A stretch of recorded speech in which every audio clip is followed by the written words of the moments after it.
A very good morning to all the participants and today's resource persons. I welcome you all to the fourth day FDP program on entrepreneurship sponsored by EST and organized by Gates Institute of Technology. Today's the first and second session topic is how to identify business opportunities and environment scanning. The resource person is Mr.G.Raghunatha Reddy, the Managing Director of Gates Institute of Technology. Before I invite today's speaker, it's my immense pleasure to read out the profile of Raghunath Reddy. The sir having from since 1990, sir having 28 years in global IT promotion experience and operations. He built and nurtured large technology teams across Asia and America and led the global IT projects from Fortune MNCs such as SAP, HCL, Capgemini, etc. In multi-locations worth over 2 billion USD. Work experiences in India, Singapore, Malaysia, Thailand, and USA, etc. Played a key role in the establishing the industries in 22 cities for HCL. And since May 1990, sir having 20 plus years in technical education. Based on McKinsey report, inventions and establishing a successful institutions in rural area. The Gates Institute of Technology, Guti, Anantapura, helping thousands of rural youth acquire a technical education and get employed across the world, creating satisfied social economical impact for the thousands of people in Anantapur district. Through the employment and regional infra development, committed to brace the mission of making it as a globally acclaimed institution. Coming to the sir's education, he completed his Bachelor of Technology from SV University, Andhra Pradesh, India. And he worked as a managing director for Gates Institute of Technology, and he worked as a general manager for HCL USA, senior manager for Capgemini USA, senior manager for EDS USA, and global support leader for SAP India. And he acted as a vice president for Telugu Entrepreneurs Association. Acceptance challenges, enjoying the empowering the youth through the educating and the innovations, believing in sharing the success, and he was a special skill like a speaker and the motivating the people. This is a brief profile about today's speaker, G. Raghunath Reddy. Now I'm requesting sir to handle the session. Thank you, sir.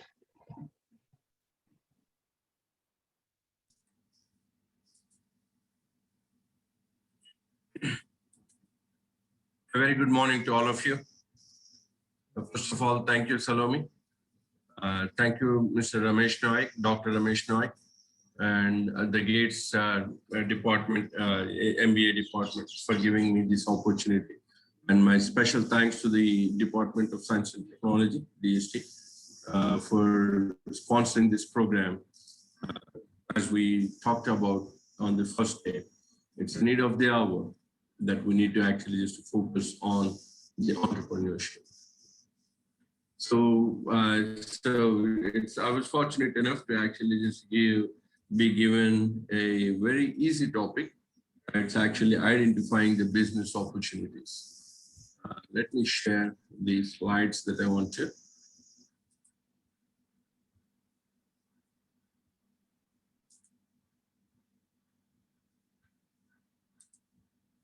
I hope all of you are able to see my screen. Yes, sir. Okay, thank you, Salome, and thank you all of you. So here, identifying the business opportunities, that's actually the topic for this today's session. So before actually saying the business opportunities, there is a relation or a slight separation between the innovation and entrepreneurship, and once again, the business. So maybe we all actually just know that one. It's a business is anything that we actually just have it, and that we somebody have a shop, grocery shop. You want to set up another grocery shop. Yes, it's actually a business. You're setting another business. Are you an entrepreneur? Yes, you are kind of an entrepreneur itself, because you are actually just creating your own business, and then you are actually providing your own employment.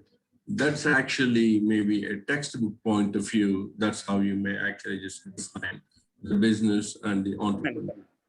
But nowadays, if you look into that one, entrepreneurship is actually more closely tied up to innovation, because that's where the focus is on. The way we are doing the business may not be actually just good enough. We need to transform that one.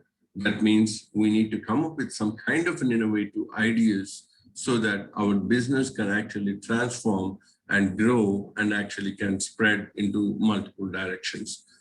And whenever you actually just to talk about the innovation, and of course, the technology actually takes a key role in that aspect of it, because nowadays, most of it is actually a technology-driven innovations, or predominantly are the technology-driven innovations. Whether it is a simple technology, whether it's a complex technology, or it's a combination of the simple technology that makes a complex technology, but still, it's actually a technology-driven innovations is what we are actually just seeing.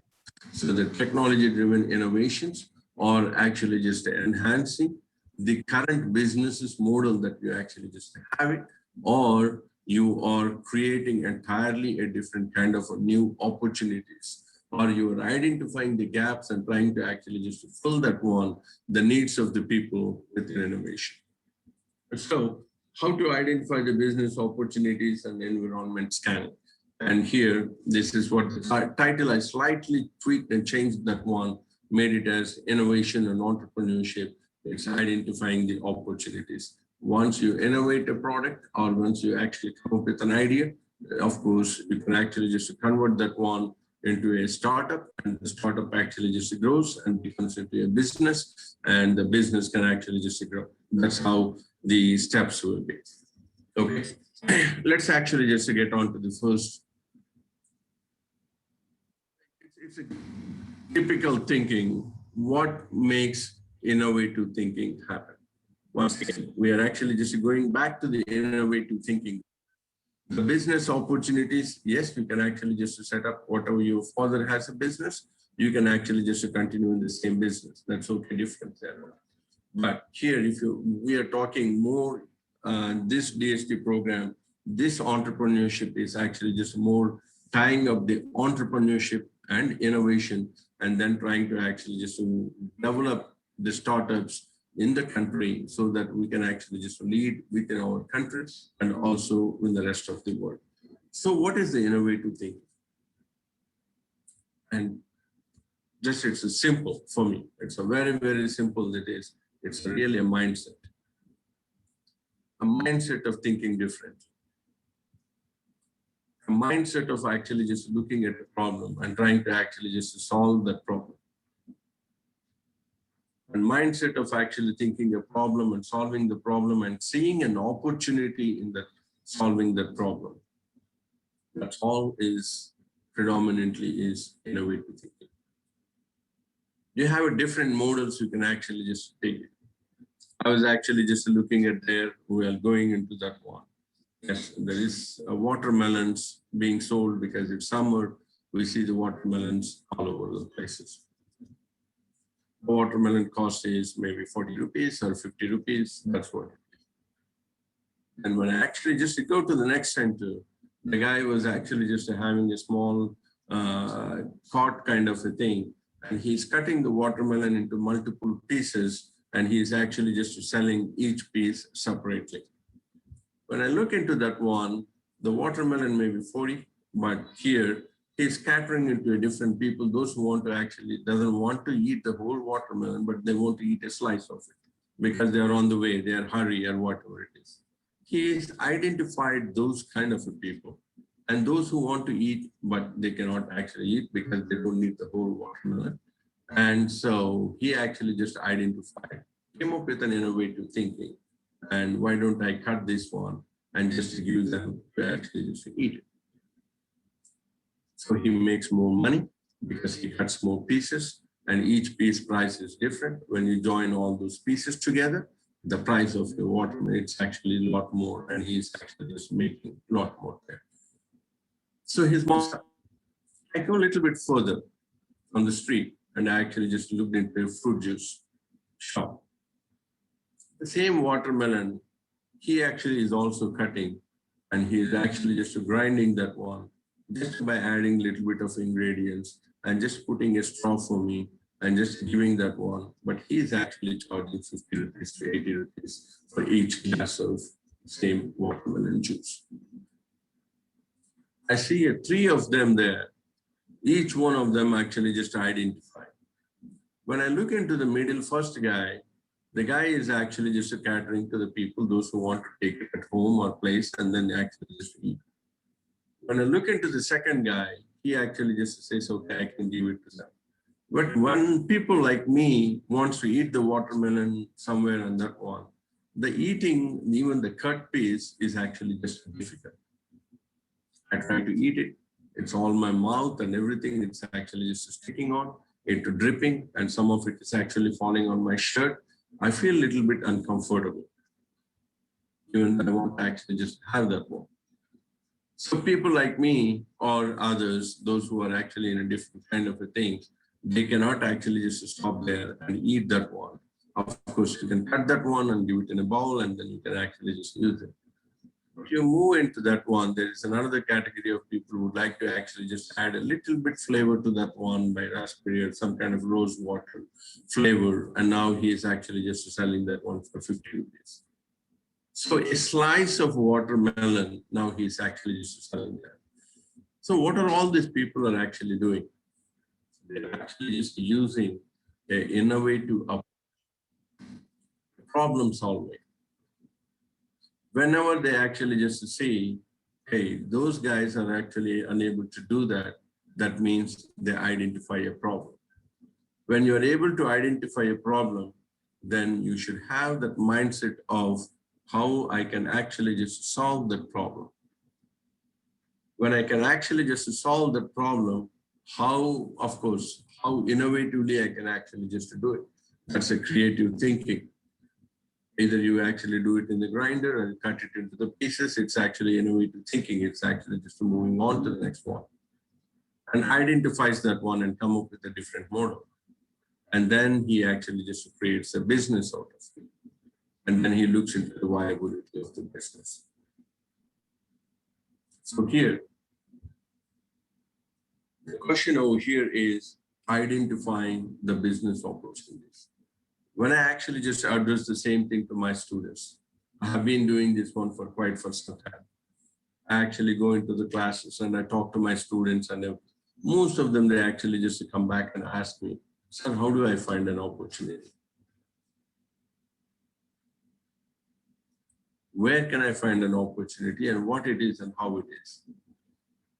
Can you tell me some opportunities is something I can actually just execute? There are some, yes, the businesses you can actually just tell, but innovation is something you got to actually just figure it out yourself. So coming into that one, generally I use this sloka for all my students. Wherever they actually just say, where can I find that opportunity? Sorry for putting this on Telugu. I'm actually a Telugu person with a Telugu background. That means Indu kaladu anduleranna sandehamu valadu chakri sarvopagathandu endendu vetikana andandu kaladu. That means if you are looking for an opportunity, the opportunities are everywhere. You can actually look around your desk and you can actually just find an opportunity. We'll talk about that one at a later point of it. This opportunity is not something where you have to go somewhere or something in order to do it. If you want to go, that's okay with that. That's perfectly fine. But if you want to actually just look for some kind of an opportunity, that means you can actually just find umpteen of them around yourself. if you look into the history point of view, the innovators and mostly these entrepreneurs, if you look into that one, you might have actually just heard the word serial entrepreneurs, serial innovators. They have 20 patents and they have 15 patents. You look into Elon Musk, he doesn't actually just himself silo into one. Of course, he has the solar and he has the spaces program, and he actually just has the Neuralink, and he has the boring machine, and he has several other verticals. Each one of them doesn't actually just relate to each in any way. Tesla is another one, automobile. These are all innovators. Once they actually just see that opportunity, they know how to actually just to work towards that one, find a solution, put a business plan, execute that one, and then actually take it forward. Same thing with Jeff Bezos. We might actually just see it only from the Amazon point of view. He has his own space, these things. Most of them, they have their own other the verticals that have actually innovated. They are into the cloud space. Amazon Web Services, completely different. What is just an Amazon? It's actually just selling from a bookstore. They actually just evolved all from the bookstore selling to, and now it's actually a portal of selling that one. And then immediately he became into an IT, and he actually just Amazon Web Services actually is one of the largest cloud services right now in the world. That means they have that mindset of looking at the things in a different way and finding an opportunity and finding a solution for that one in an easy manner and trying to actually just convert that one into a business opportunity. That's actually the path of the entrepreneur most likely will take. So getting into the next, identify how do I do that? As I said that one, have a mindset. Have an innovative mindset. Identify a problem and innovate a solution. That automatically drives your innovation and that drives your business opportunity. So what are the first 5 steps? Now you actually looked into a problem and you find a solution for your problem. And now the next step over here is, how do you take your idea into an execution?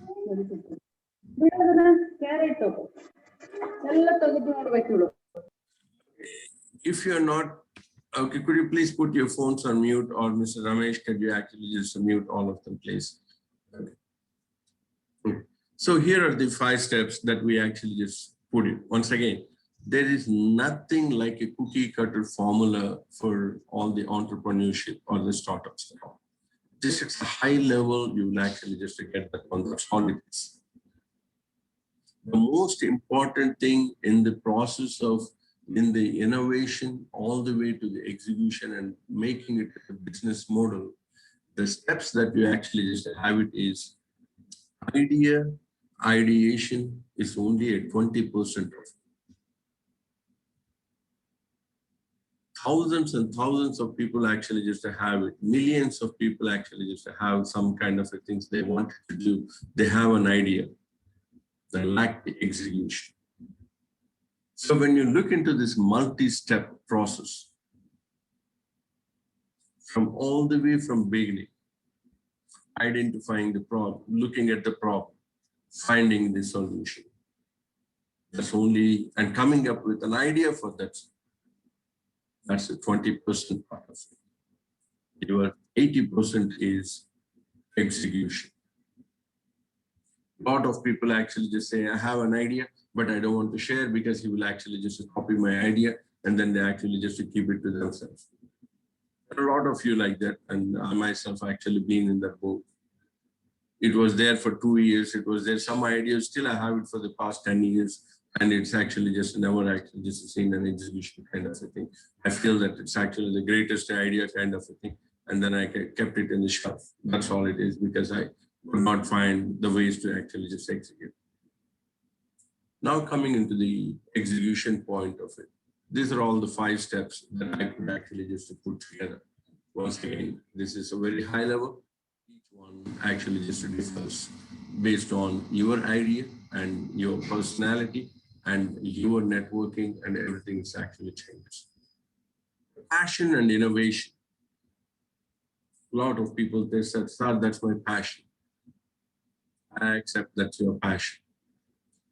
Check your passion and measure against your idea. If you have a passion, that's really good. And you're trying to come up something in the area that you have a passion, that's really good. But, I repeat the word but, make sure it has the business model. Most of the time, people actually just to misunderstand their passion, and they try to carry away their passion. Oh, I love cooking and I know a lot of cooking and everything, and I wanted to actually start a restaurant. Cooking is different. Running a restaurant is different, entirely different. You might be a great cook, but you may not be able to actually just run the restaurant. The reason for it is the restaurant needs actually managing a lot of people, maintaining the cleanliness, yeah, expecting how many people are actually just going to come, and what kind of people are actually just going to come, and what is their taste. It's not that you are a good cook, and you might be a good cook for your family, it cannot be for some other people. Every person's taste is different. They feel that, my passion is cooking, I can actually just do it, and they get into that one, and they actually just feel, what, oh, I'm not able to actually just do it, and they actually lose that part of it. So make sure you have your passion, that's really good. And if you can find an area where you want to actually just innovate something in your passionate area, but make sure it can actually just transform into a business. That's actually the key point I would actually just advise all my students there on. Next one is take a feedback. Yes, I identified a problem and I find a solution for it. And my solution is really great. And I always think it because it's my baby. I feel that this came out of my mind. That means this is my baby. That means we are actually emotionally connected to that particular part of your idea. But you got to take a feedback from different sources, different mindsets, different thinking, different kind of region, people, and everything. When we are taking the feedback, the most important thing you've got to do is shut your mind and open your ears. We actually tell our idea most of the times. My students comes in and they tell their idea. And the moment I say, your idea how about this one? They actually are so passionate about that one. They start defending, telling that, oh, it will work, sir. It will sure will work, sir. This is actually just, we can take this one forward. Absolutely. He did that one, I did that one. So they get connected with that one, and they're actually just close their mind to actually just take a real feedback. That's actually the biggest failure of most of the innovations. At University of Austin, Texas, when we visited on behalf of the AP state government, the AP state government actually signed up an MOU with the University of Texas, Austin, where most of the Oracle and all those startups actually just came from that university. When we're looking at the wall, all the wall of fames and wall of failures, there is a wall, it actually just have the success, and they have tons of walls, and which actually just have all the failures, which actually just started the companies did not. And we were asking them, what is your success rate of your startups? They say it's less than 3%. So their success rate is average 3%. They feel it's really good. With that 3% of the success rate, they actually created over $27 trillion of economy for the US. That's one university and a 3% success rate in the startup and the innovation, that including the Sun Solaris and hardwares and all this kind of a products which actually just came in from. So going back to the point here, most of the innovation, most of the startups actually fail in the execution part. Some idea, same idea, one person can actually successfully take forward, and another same idea, the other person can actually miserably fail in that one. That's where your things comes in. So what kind of a groundwork you need to actually just do? You got to take the feedback. You got to depend on the people. When they're giving the feedback, don't actually emotionally get connected to your idea. All you need to do it is, you did your part in explaining your project, your solution, your idea, your startup, your business, and take your feedback and by opening up your ears. That's actually the second point. The third one is, yes, wear your research hat. Yes, your idea is really good, but your market is the market is really open for your idea? Are they willing to accept your idea? A product over here may not be a selling product in a different region. A product in this country may not actually just sell well in other countries. A lot of people actually just fail in that aspect of it and they left it.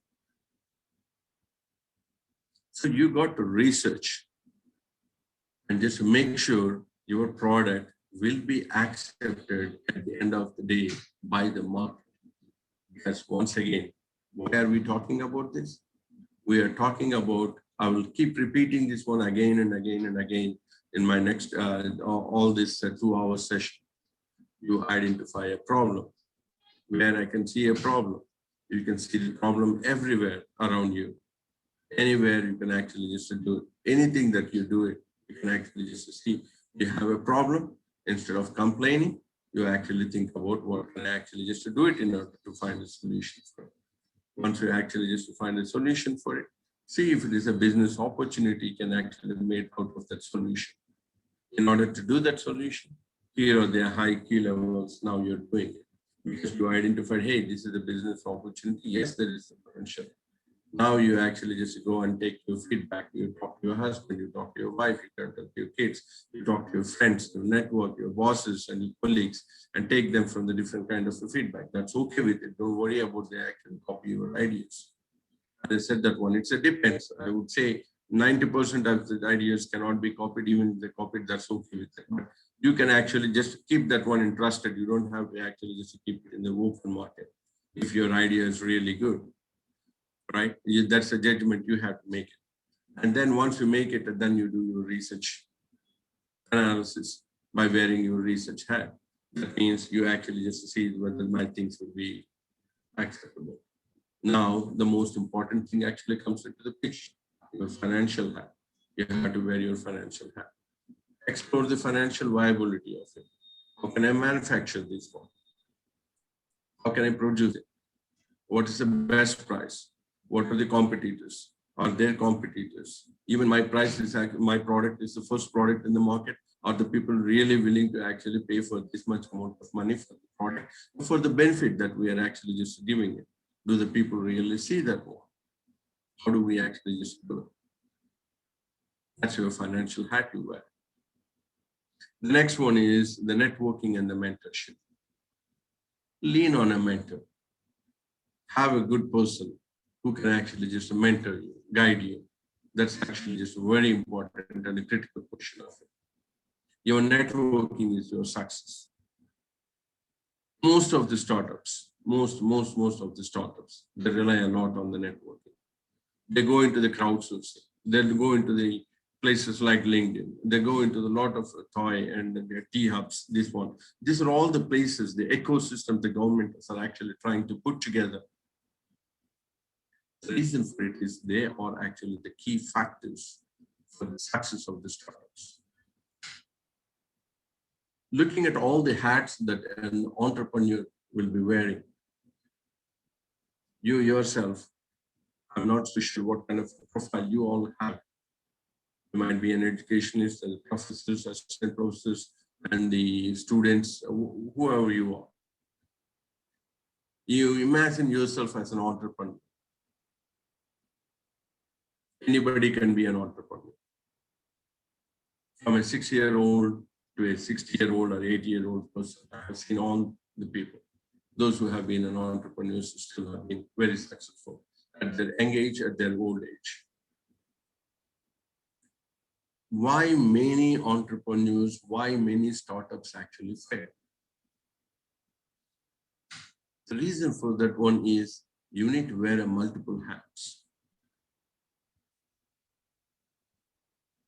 You need to have a problem identifying hat.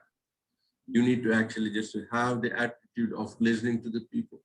And you need to be a very emotionally balanced person. And there will be a lot of hardships that you have to actually just go. A lot of people will decline your ideas. When you go and present and they say that, oh, it's actually just very good, but I don't want to invest in this one. So much of a disappointment, but you got to actually just have that strong will and wish to go move forward. You need to have your wearing your research hat.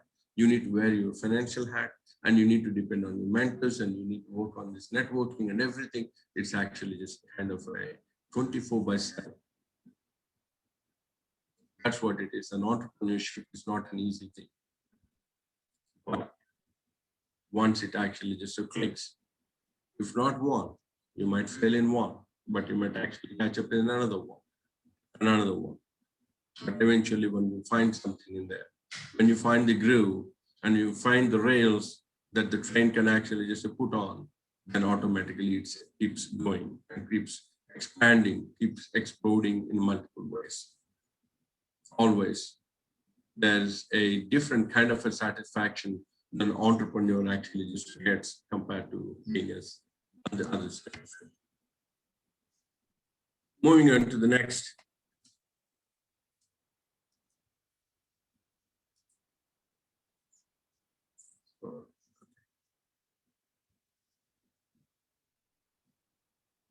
One second, I'm sorry.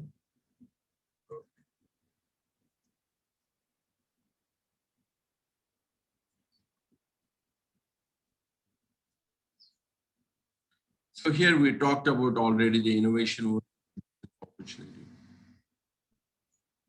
And once again, I would like to actually just repeat that one with the slide over here. Some innovation may solve a problem or provide a betterment of life, but may not be a business viable solution. That's where, in some cases, the government and philanthropists come into picture. For example, the climate changes, what you actually just see in the Antarctica and Arctic.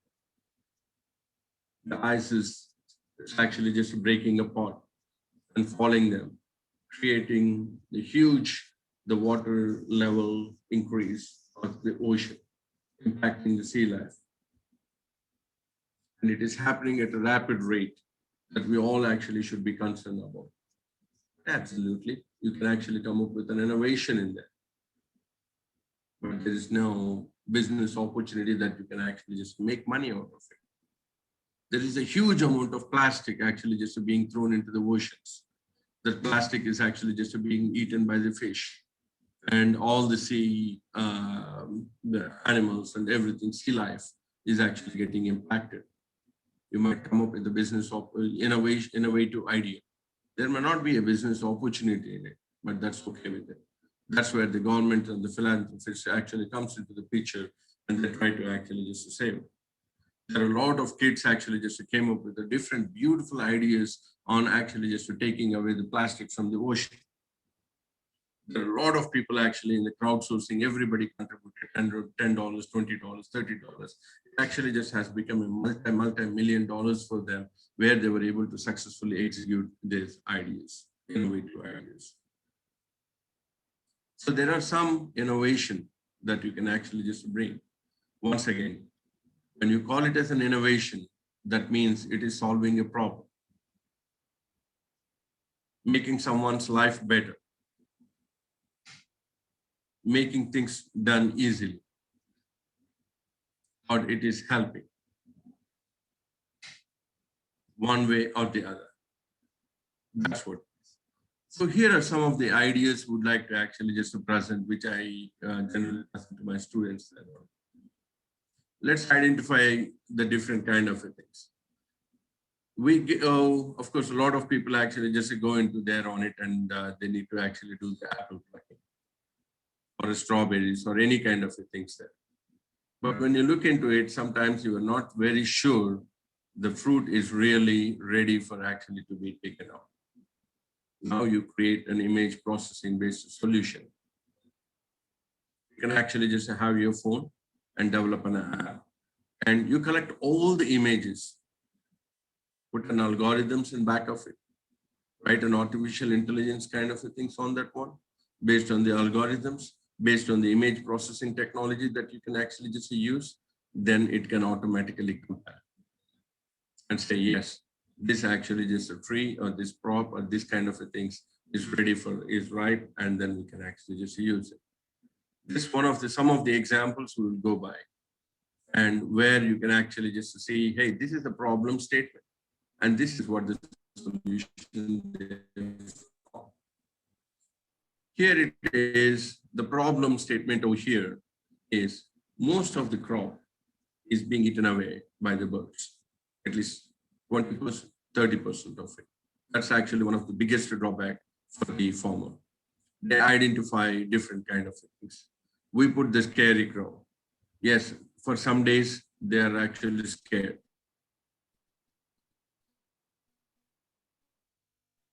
After that, the birds are also smart enough. They understand the pattern, and they may actually just come back again, like 5,000 acres kind of things in the US. All it does is it can actually just sense a bird or anything is actually just going on, and then it can actually just blow the air, the gun sound, which actually it doesn't have anything, but it's actually just air gun kind of a sound which actually scares the birds away. The extension of this one, so when I was actually just looking at my students and working with them, and I said, you know what, hey, we need to come up with this kind of a solution. The biggest challenge that we have it is, yes, we have monkeys. Monkeys are there, and monkeys are actually just scared for the chimpanzees sound. So trying to actually just to put a device, recorded the sounds of that one. Whenever this device actually just identifies or sees a monkey, immediately it makes that sound in different kind of a formats. It's actually just scaring the things away. It's actually just helping us a lot. Previously, what we have to do it is we buy it's not a chimpanzee, it's kondamuchu, call it as that one, and we have to put it, but it's actually just kind of a scary thing there, because you don't want to actually just buy and tie that one out just for our sake. That's a solution. Here is actually another opportunity. Most of the grounds, the soils and everything, we don't know what we actually just have. We can actually just have a kind of a monitoring system and management. Once again, it's an innovation. Somebody found a problem, and the problem is we don't know what kind of minerals. Most of they don't actually just to do the soil testing. You can actually just do the soil testing and integrated that soil testing into that one, and you can make it. So here is another interesting innovation that we actually, you might have seen this one in the WhatsApps or whatever it is. But here I would like to, of course, when we see there, it's some kind of fun. But here thinking about the problem statement.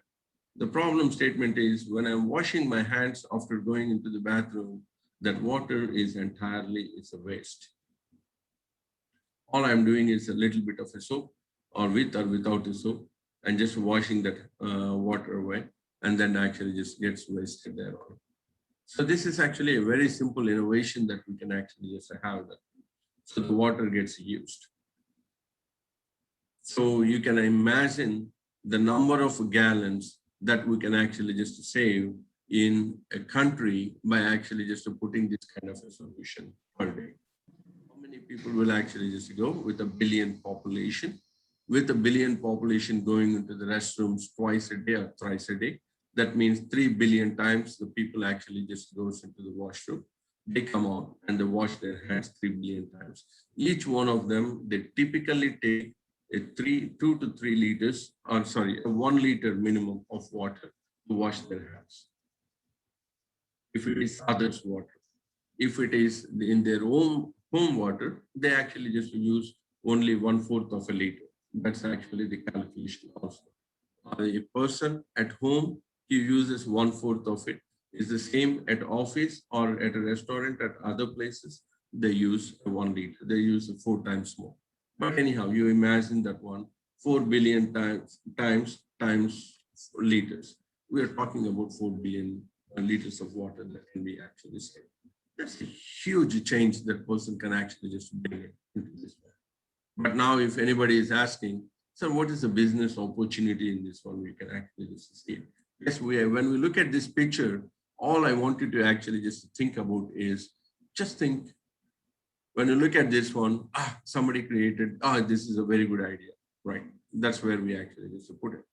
And you want to stop it there, or use a different kind of a mindset, your entrepreneur mindset, your problem solving mindset. Look into it.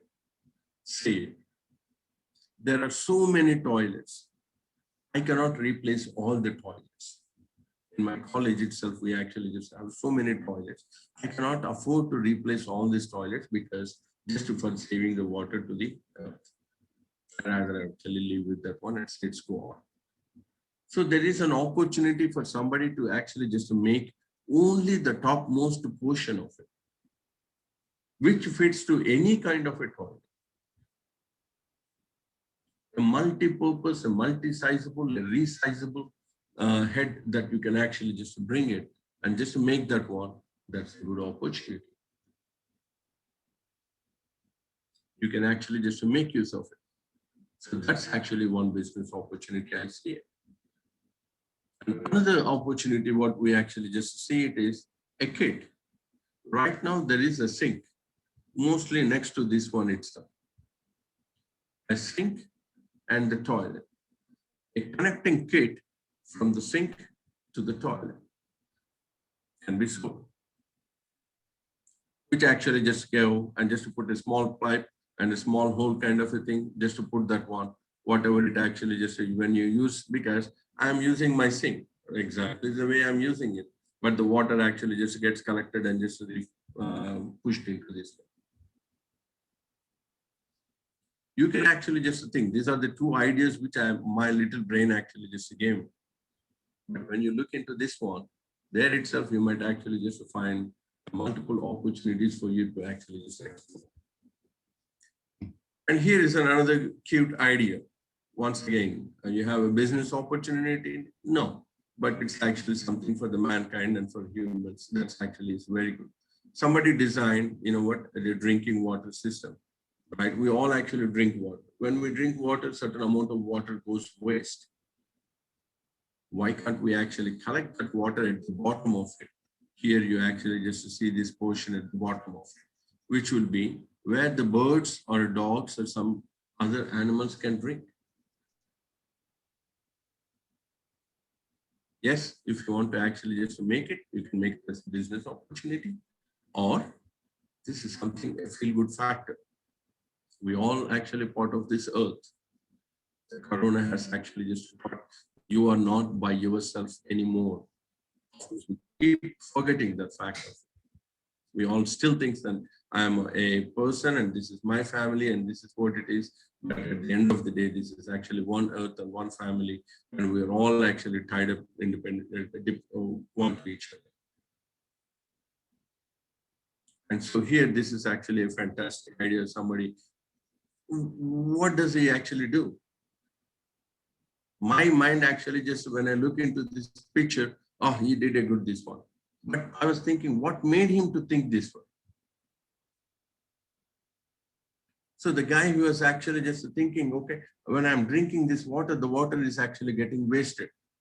Why it actually goes drain? Of course, it goes drain and you can actually leave it to the grass, and that's okay with that. Excess water can go in. But let me actually just see, there are a lot of birds and there are a lot of dogs. They also want to drink. Let me collect that water. Whatever excess water will overflow from the bottom container and it actually goes there and it actually gets into the drain. It's a beautiful idea. It's not that idea. The thinking process is what actually just mesmerizes me. And here is another architectural kind of a wonder. I like it. It's a multi-purpose design. You have your fencing. And in the fencing itself, you adds the beauty.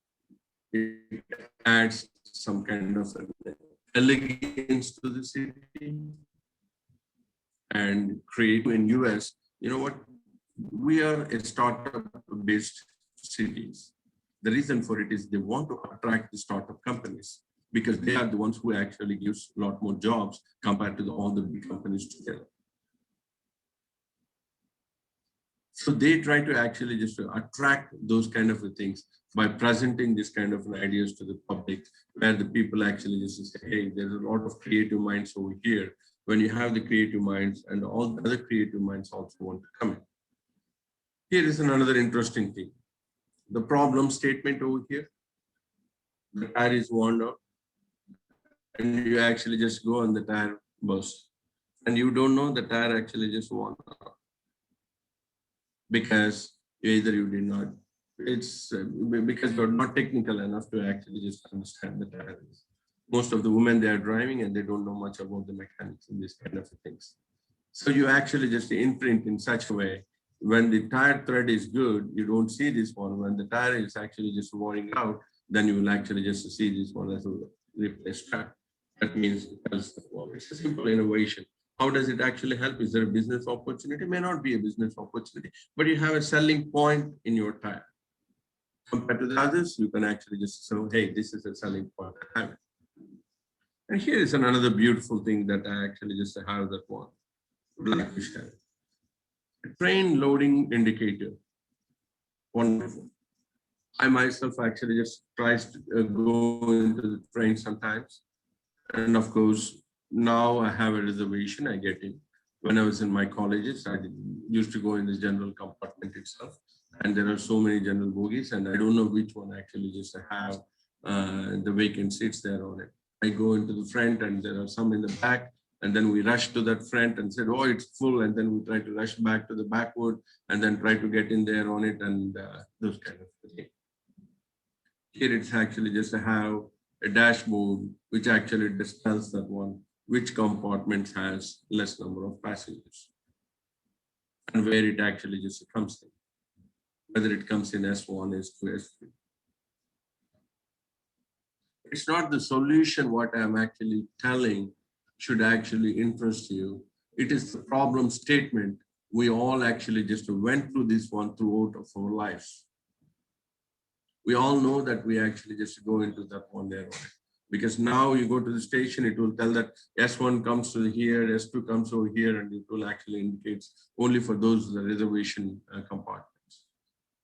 But if you actually just look into this one, I never actually worry about, and I said, you know what, I'm going this one, or this one is full and going back. But I did not actually just think about it. And I said, you know what, there should be a solution for this.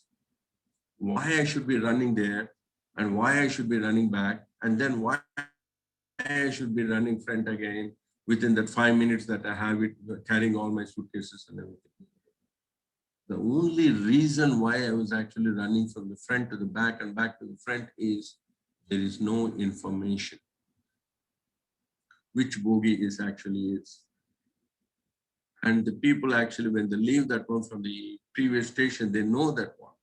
That means If somebody can actually communicate and put some kind of information, pass it on, then I can actually just go and stand where I need to stand, and then I can seamlessly get in. I myself actually think I did not get this idea. The reason for it is I was actually just complaining about this, how I have to run here, run there, and they don't actually put it that one. But now I actually just stopped and I said, you know what, forget about all of them. Is there anything me as a person who has a brain? You don't have to be an engineer. Let me tell you, engineers are actually the least, maybe exploration guys or innovators who might actually just think in that. But the creativity is, or the problem solving is something is what we all actually just miss it. So that is, this is actually one of the fascinating things because I am attached to this one. I went through those kind of a problem. Here is a small problem statement. We actually just see that one. A bullock cart in a hot sun, difficult, tired,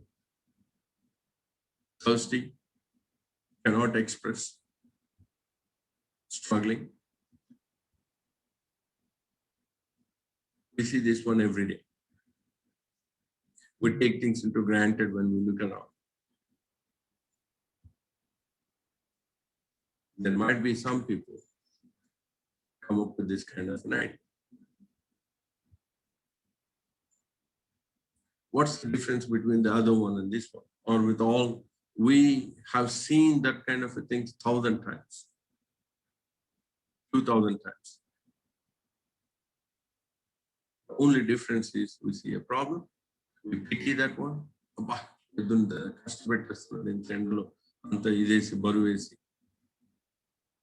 That's the statement we give it, and he is troubling that cow or bull, right? And he's troubling that one, and he's not doing anything. It's so much of it, and he doesn't have heart, and all these things. Never actually just stopped and think about it. Is there a solution for this? I did not pull this one out. Something is there. I'm just taking the things what you would have seen that one around you as going around all of us and trying to actually just put that mindset. The reason for this one, all I'm actually just going into this one is the first slide that I actually just put that one is trying to actually just give you more and more emphasis on one point is that mindset. That mindset is what it needs actually. When we look at it, how do I can solve this problem? Yes, I see the problem. Yes, I see that one is actually there. Yes, I can actually just see it. Cannot say it needs a water or whatever it is. It's a mindset. We leave this part of it. Yes, it's actually an innovation. The guy actually just came up with an innovative idea. All he did it is, yes, it's an innovative idea. We all actually did not get it. All he did it is very simple. He actually just welded and made a place for all the 4 sticks together. And then you actually just put that one and you put the sheet. Is there a business opportunity? Huge. Huge business opportunity for it. Maybe you don't actually just see the one. I didn't have the picture captured over here because of lack of time. Went to China. Every motorbike, every scooty, everything actually just to have the same kind of a shade cover, which actually comes from the front. Like an auto rickshaw cover, but it's actually just goes in a hyperbolic shape. In such a way that the air doesn't actually just breaks it or it actually wraps or anything, because that's an innovation. You can come up with some kind of an engineering in such a way that they actually just to put 2 sticks, back sticks, and then that's go there and you would automatically get the shape on the side. Same thing can be actually just used for this one too. This is an innovation, but you can actually convert this one into a business opportunity. Instead of actually just putting this one, that's what the people actually, the entrepreneurs or business people, corporate people, what they actually just do it is when they see it, oh, you know what, this is actually rude. Let us fine tune this one. And they actually just put like a 4 plastic poles on the side of it and on the top of the sheet, and they can actually just put a retractable sheet and which can actually just shades that one, and you can close it halfway, you can close it fully, and whatever you want to do it is an adjustable kind of a things, you can actually just do it and you can sell that one as a kit. What is an extension of this idea? We can actually just think about it. There are a lot of people, the farmers. We know that farmers, every picture actually just to see that one, the farmers who are actually cultivating in the fields. They have the bulls they use. And the farmer is also actually just in the hot sun. Is trying to actually just to seeding, what you call it as a plowing. This is something we can actually just apply this technology to them so that there is a shade for the animal and also for him. Can it be done in a very simple and easy way? It should be. We should be able to actually just to find it. The only thing that we need to actually just have it is the previous one, and this one is the mindset. Think in such a way that yes, there should be a solution for it. Yes, we should be able to come up with this one. All it needs is a little bit of a shade. Moving on to the next ones, some of the interesting innovations, which I myself actually just found fascinating. We all have been using umbrella. And still we use the umbrella and that's still hot. I've seen a lot of people actually just taking their kerchiefs or paper or anything and having an umbrella and still actually just moving that one. Takes a paper and they're actually just so that they get the air and they get the shade. Putting a small blades on top of it. And just a battery operated single ones, because the batteries are actually just a lot smaller nowadays. We got AAA batteries and all these things much smaller, not like olden days we actually have to use C-type and D-type for everything that we want to do it. They're becoming smaller and smaller and smaller, lightweighted. So we use the technology and then actually just to put the blades on top of it. That's just a fan. And another extension of it is, yes, why don't I have a small breeze? Any water bottle, you can actually just take it and tie that one in the bottom of it, and then you connect it, and same thing, water actually just goes in a pump over there, and you get that. When you don't want it, you can actually just disconnect it, and you can actually drink your own water. That's okay with it. This is actually kind of an innovation too. So the problem statement. Yes, when you actually just see somebody at a bus stop having an umbrella and taking a paper, and he is actually just trying to get some air. When you look at it, the problem statement is, you know what, this guy, there is an opportunity over here. How can I actually just solve? How can I actually just integrate that one so that he gets the air from the umbrella itself? You can actually look anywhere. So what did I do? I came back in 2018, back into college, and I was very fascinated about this kind of things. I don't believe in unemployment, and I wanted to actually always convert and give the entrepreneurial mindset to the students, and started something called as an Idea Lab.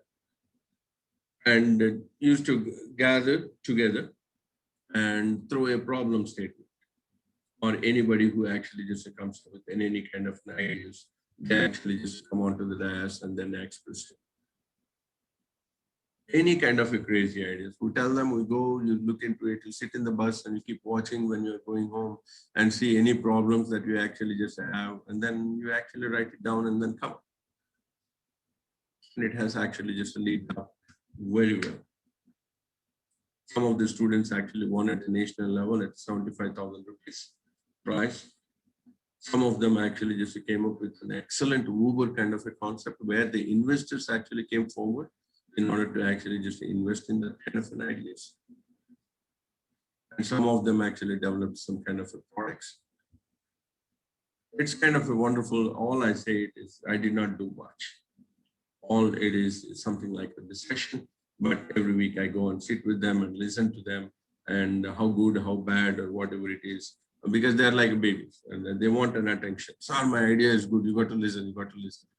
Okay, I have 2,400 students, I have to listening to all the 400. It it's difficult for me, but I try to encourage them as much as I can. I spend my time and then do that. So here is one of the idea contests which I was actually just doing. Again, I have this bus, right? 15 years permit. I need to send this one to scrap. How best we can use this bus? Can I convert this one? Some say, so why don't you convert it into a mobile library? And it's, my permit expert, my government may allow this one if you make it as a mobile library. Okay. And some said, okay, you can take out all the seats and then you can actually just put the beds in that one and make it as a resting place for all the sweepers and everybody so that they can sleep in the afternoon. That sounds that's wonderful. You're thinking about the sweepers and giving them some rest and allow to actually just do it. Human touch. Wonderful. Okay. But as I said, what the sky is limited. You got to actually just think about it. So I'll come back into that. So here is another project. One of our students actually did that one. He was part of the Idea Lab team that you would actually just see it in the screen. He was actually at the back of the screen. So he developed a turbine and also used an ionizer into that one.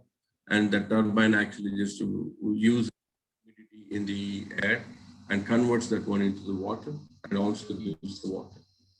And all those people, those who have the big turbines around and everything, they can actually drink pure water.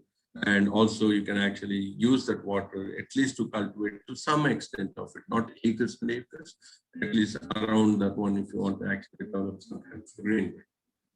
And he developed it and he in fact installed that one. And it was actually referred by the Prime Minister Narendra Modi. And also the central minister actually just referred the one. And of course, our collectors and all these things, they really appreciated that idea. Okay, Prakash Javadekar, and he's the one tweeted personally on his one. It's my student stuff. So proud of him. But at the end of the day, when he came and told me, I said, this may not be a business model. It may not work. Your idea is good, your innovation is good, but you may not actually convert this one into a business idea, and you may not be able to take this one as. So that's where it actually just went on. So I'll give you another case study over here. I know that I'm supposed to give you a break. Shall we take a break, or maybe around 10-15 minutes I can continue? Which one do you want to? Sure, sir. We'll take a break, sir. Okay. If that's the case, I'll. What is it? Would like to take a break? Okay. Yes, sir. Okay. Okay. I'll give you a 10 minutes break and we will rejoin and we'll try to close it quick. 11:10 we will try to rejoin. Thank you. Thank you, sir.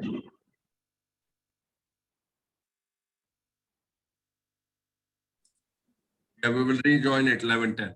Thank you.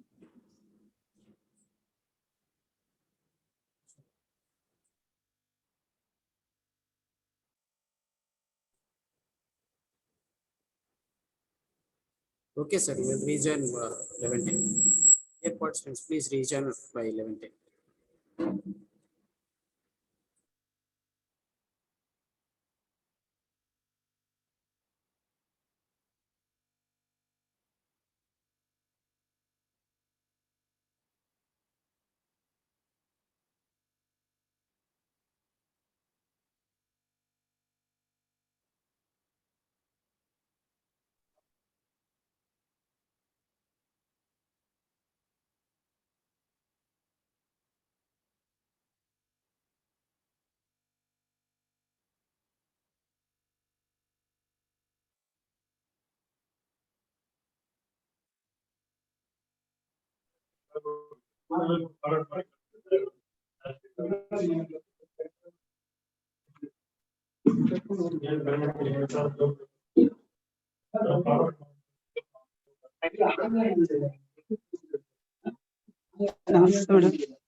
It's past 11. We'll go ahead and start.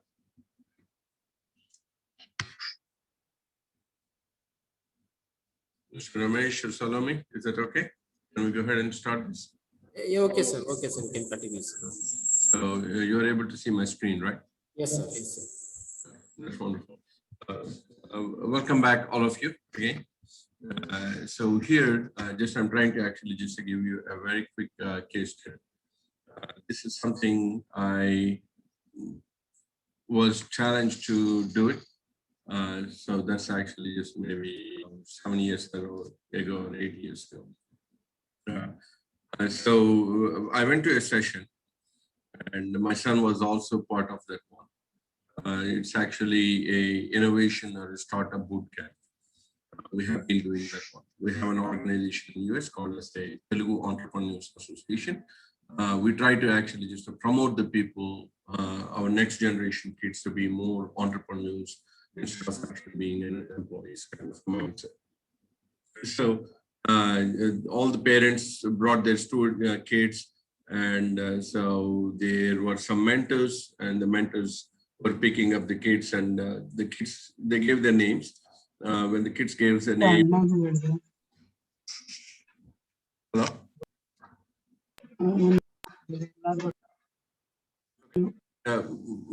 Kids give their names, and they were actually picking the. Ramesh, maybe you may want to mute all, please.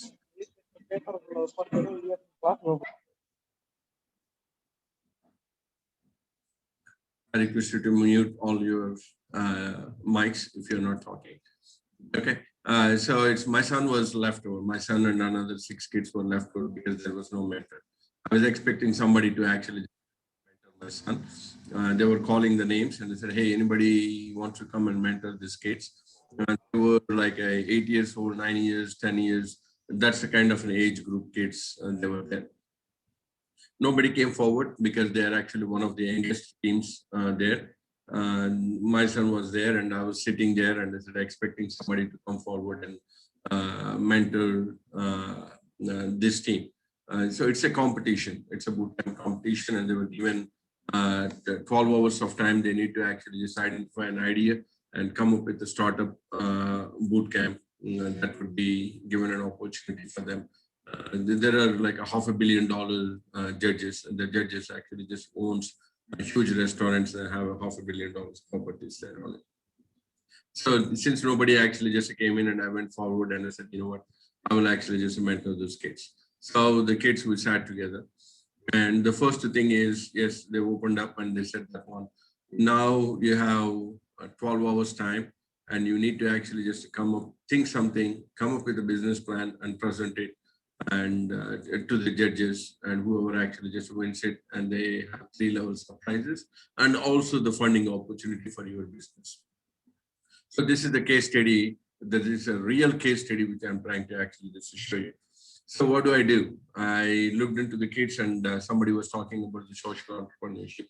We'll talk about that one, but we need to identify a problem. Where do I start? I was sitting with the kids, and I asked him, tell me about the problems that you actually just face from the morning when you wake up. What is the first problem that you have? One kid actually just said that one of the biggest problem I have it is snoozing the getting up from the bed. Because I put the alarm, and alarm actually just comes in, I'll snooze, and I have to get up again, and then I do it, and either I don't sleep or I don't get up, and it actually keeps continuing. And how many of you have the problem? Majority of the students says, yeah, sir, we all have the problem. Then we said, how do we solve it? One guy actually said, you know what, you got to get up, you should integrate the alarm clock into your weighing machine. And that means you have everybody in the home, they have, right? And then you set that one. So you have to get up and go and stand on that one. When you stand on it, and then the alarm clock stops. That means you're walking steps, and then only it solves it. And there is another boy was actually just saying, you know what, you should put a small puzzle in it. And that's actually should tell that, okay, 25 times 5, how much it is, or some kind of a mathematical problem. And you solve that mathematical problem, then only it snoozes.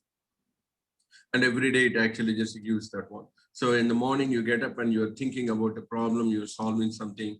And also when you solve a problem, your sleep is gone and you will get up. And also when you solve your problem, it's a positive spirit you have it. You are starting your day with a positiveness. And believe me, all these kids are 8 years to 11 years old kids. They're not engineers, they're not in college and not anything. They're small kids. That's all it is. Even getting their attention, making them sit in the chairs is a difficult task for me. And they were giving this kind of an ideas for me. So it's kind of wonderful it went on. So that way we discuss and discuss and discuss. I said, you know what? Yes, it's wonderful, but this is the problems. But let us solve some problem in this room. And let's see what we can actually just do about it. So looked into that one. And the first thing which, give me 1 second.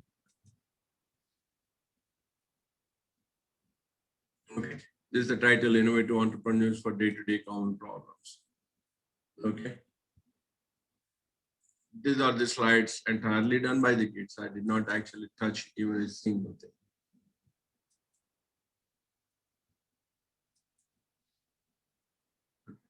The kids that you're seeing right now is actually the older kids. These are the older kids in the group. My kids were actually just way. So they took the pictures. They came back and they said, you know what? Everybody is slouching. They're not sitting properly. Look at the guy in the middle with the striped shirt. His head is so bent. If he lives that way, and that's how it will be his rest of his life. And look at the other kids. And look at most of them. Nobody has a proper sitting posture. Okay, so how does it bother me? Yeah, we can tell them or whatever it is. No, I told them, and that guy sits, and after a few minutes, he's going back again. Then what is an impact? They're saying that one, it drains your energy. It shoulders your pain, your neck pain, your back pain, your breathing issues. Most of your belly fat is actually just because your sitting posture is not right. Because we bend. When we bend, our bending our stomach, and so it is actually accumulating. Those who actually just sit straight with the spine without having any impact there on it, and generally doesn't have that kind of age-related belly fat. And 31, they immediately did the research. 31 million Americans experience low back pain at a given time. And so here are some of the stats they produced. It. Close to 65% of the American ages between 8 to 35 had experienced chronic pain. 1/2 of all working Americans admit to have the back pain symptoms every year. Most of it, I think maybe we all will have it. So what is we call it as a BBS, the backbone straightener. What is it? A soft gel device that can be placed on your back. It will sense your body posture and vibrates when you are slouching. This is how it is. What we did is we went there, we took a small rubber piece and we actually just had this one, and this is how it will actually just look at. We immediately made a model and a simple solution to address a chronic problem. And so what is it? A slight, sleek design, affordability, sweat resistant, water resistant. These are all marketing things they actually put it. Wonderful. I didn't assist all words, everything they want to put it. I was only a mentor. I was only a guide. When they go off the track, I try to bring them back and then put that one, you know what, you're going off the track. Just to stay focused on our things. That's what it is. And come up with a built-in battery with 1 year life, comes in multiple colors. Then they said, oh, there is a black people, there is a white people, there is an Asian people. They said, hey, we will try to come up with the different colors. All this is kind of a kits, 6 of them, that's all it is. Separate device for back and neck. Oh, there are some people, those who have neck, and this is what it is.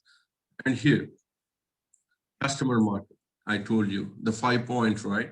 In the 5 point, you need to actually just do your research, where it is, who it is that product is actually will be accepted by the market. That's where we looked into it. The target customers are from teenagers to all the ages. They actually looked into this one. Desktop jobs and computer users, cell phone users. Marketing, how do we do it? Potential market, where we can go it. North America, Europe, India, China, and all the countries with more desk jobs, because these countries have extensive amount of desk jobs. Social media marketing, advertising in stores such as Best Buy, Staples, Office Depot, and this one. Co-brand with other office products. Competition and advantage. They did the research. Is there anybody else who actually does this kind of a thing? And they did this one and they said, you know what, nobody does this kind of a product, but there are some kind of a posture related ones that you can actually, people wear it because in order to keep their back straight, so that they don't actually slouch and they actually just stay straight. And these are these things you might actually just find it on Amazon. And they actually did that one. And they said, okay, how do we actually just compete to advantage? I'm trying to actually just to give you the entire business presentation. That's for the sleek design, easy to apply, match skin colors, affordable price. Product expansion.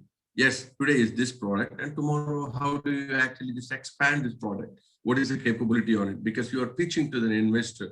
Because I told you, as a startup company, you should be wearing a financial hat too.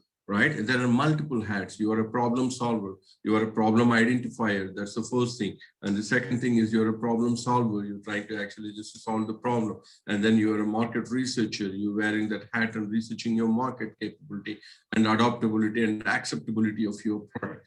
And another one is actually just coming into your research capability and your financial aspect of it. I'll come on to that one aspect because you are, as an entrepreneur, you wear multiple hats, right? It's a BBS product expansion. They said that we will do this one and integrate that one into the collar.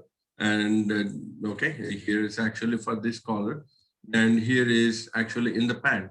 So when you put it, somebody actually just bends, then immediately the device will actually just to take a bend. When it takes a bend, there is a small battery in it and it actually just gives a small shock for you. That actually is very nice tingling shock it gives it, which reminds that you got to stay in your back. So you try to get your posture back. Same thing when your collar, when it's the sensors that your neck is actually just going, then gives it some shock and then you try to actually just bring your neck back and make your posture straight because somebody is telling you constantly reminding that actually just helps your this actually just gets better. Okay, and so here is a provisional patents. Is there anybody utility patent and design patent? We talked about. They don't know about that one, but I actually just educated them about that. Just give me 1 second, please, because my battery is running low. Let me get connected.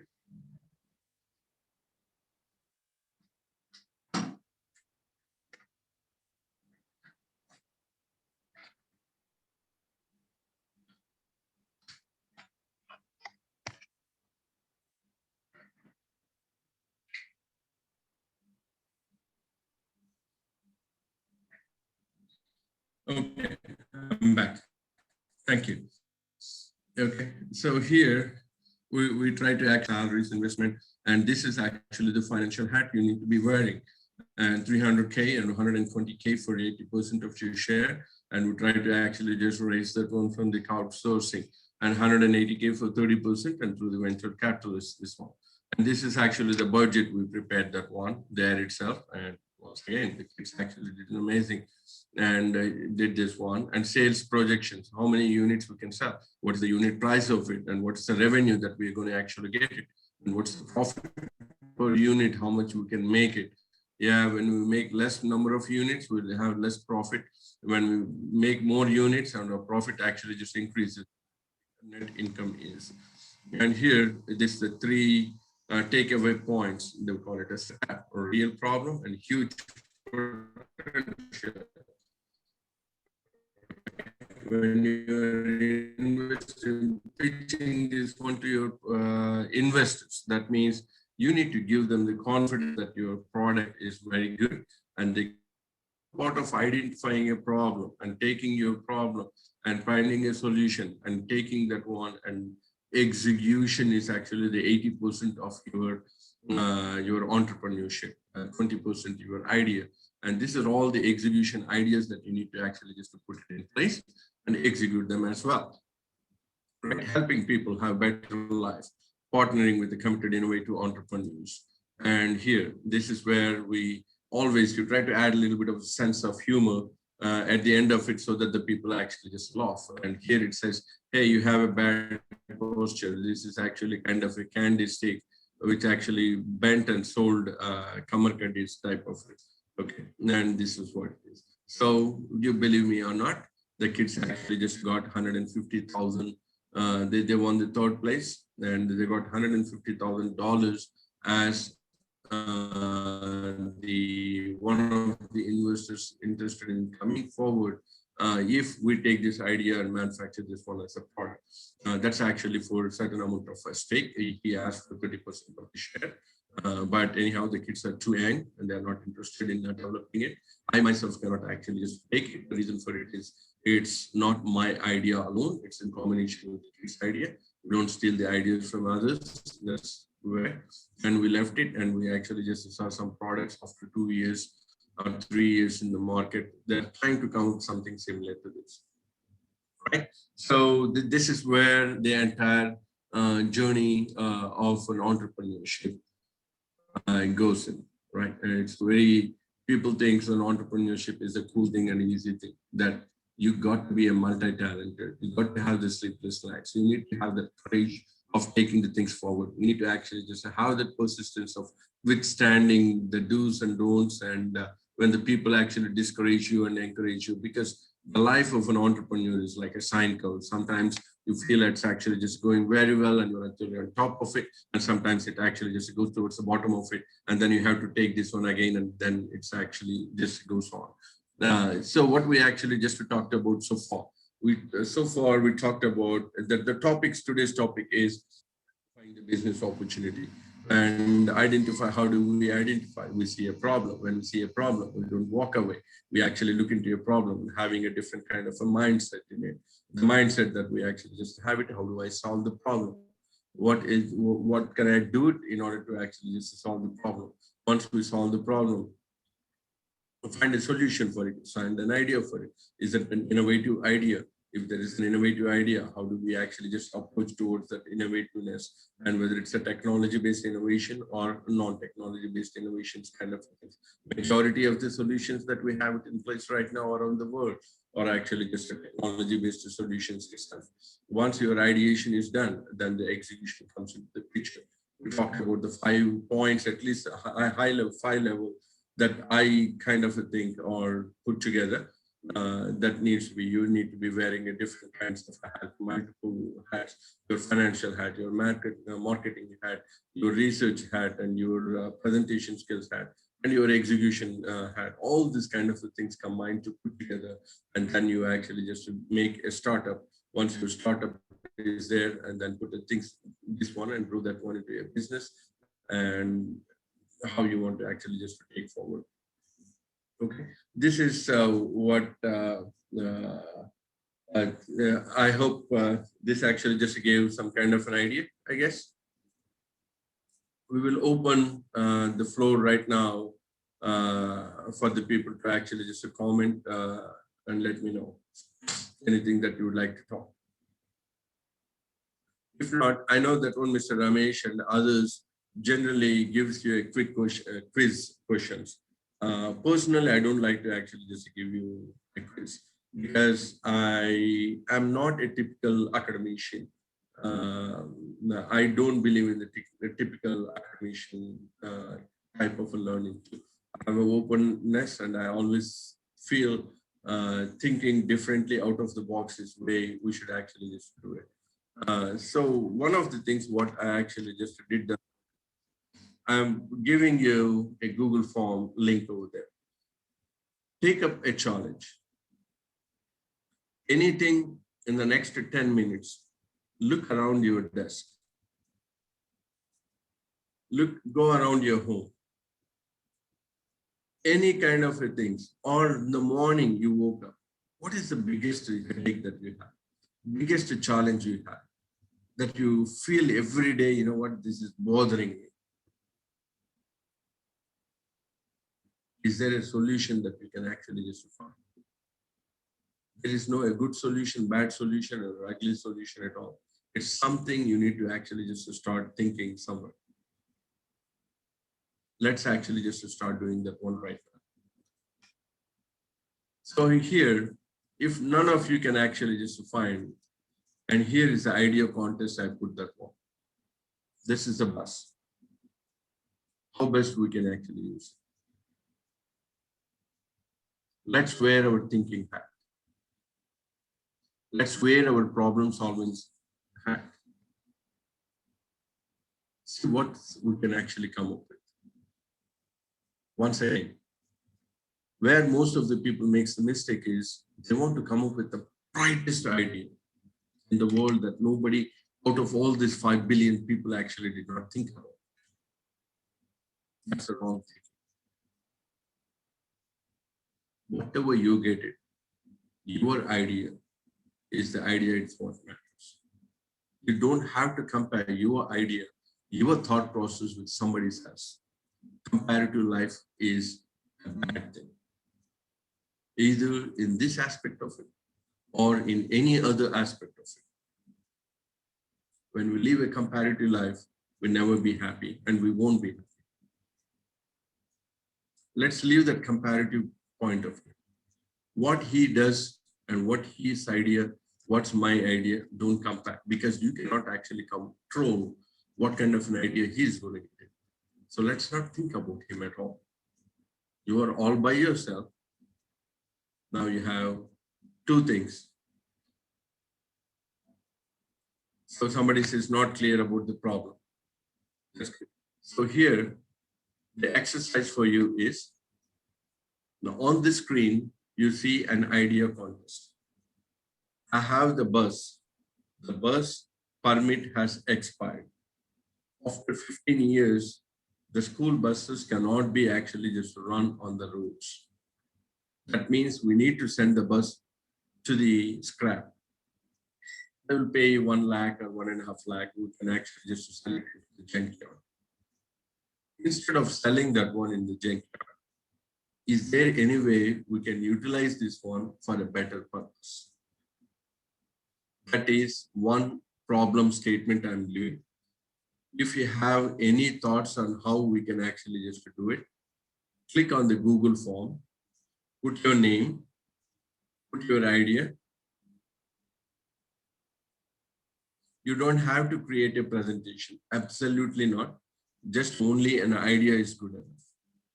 When your idea is taken, when I look into that one, maybe at the end of it, I will ask, pick up 5 or 6 ideas, and we will communicate to you and just to try to present that one in a 5 or 6 slides.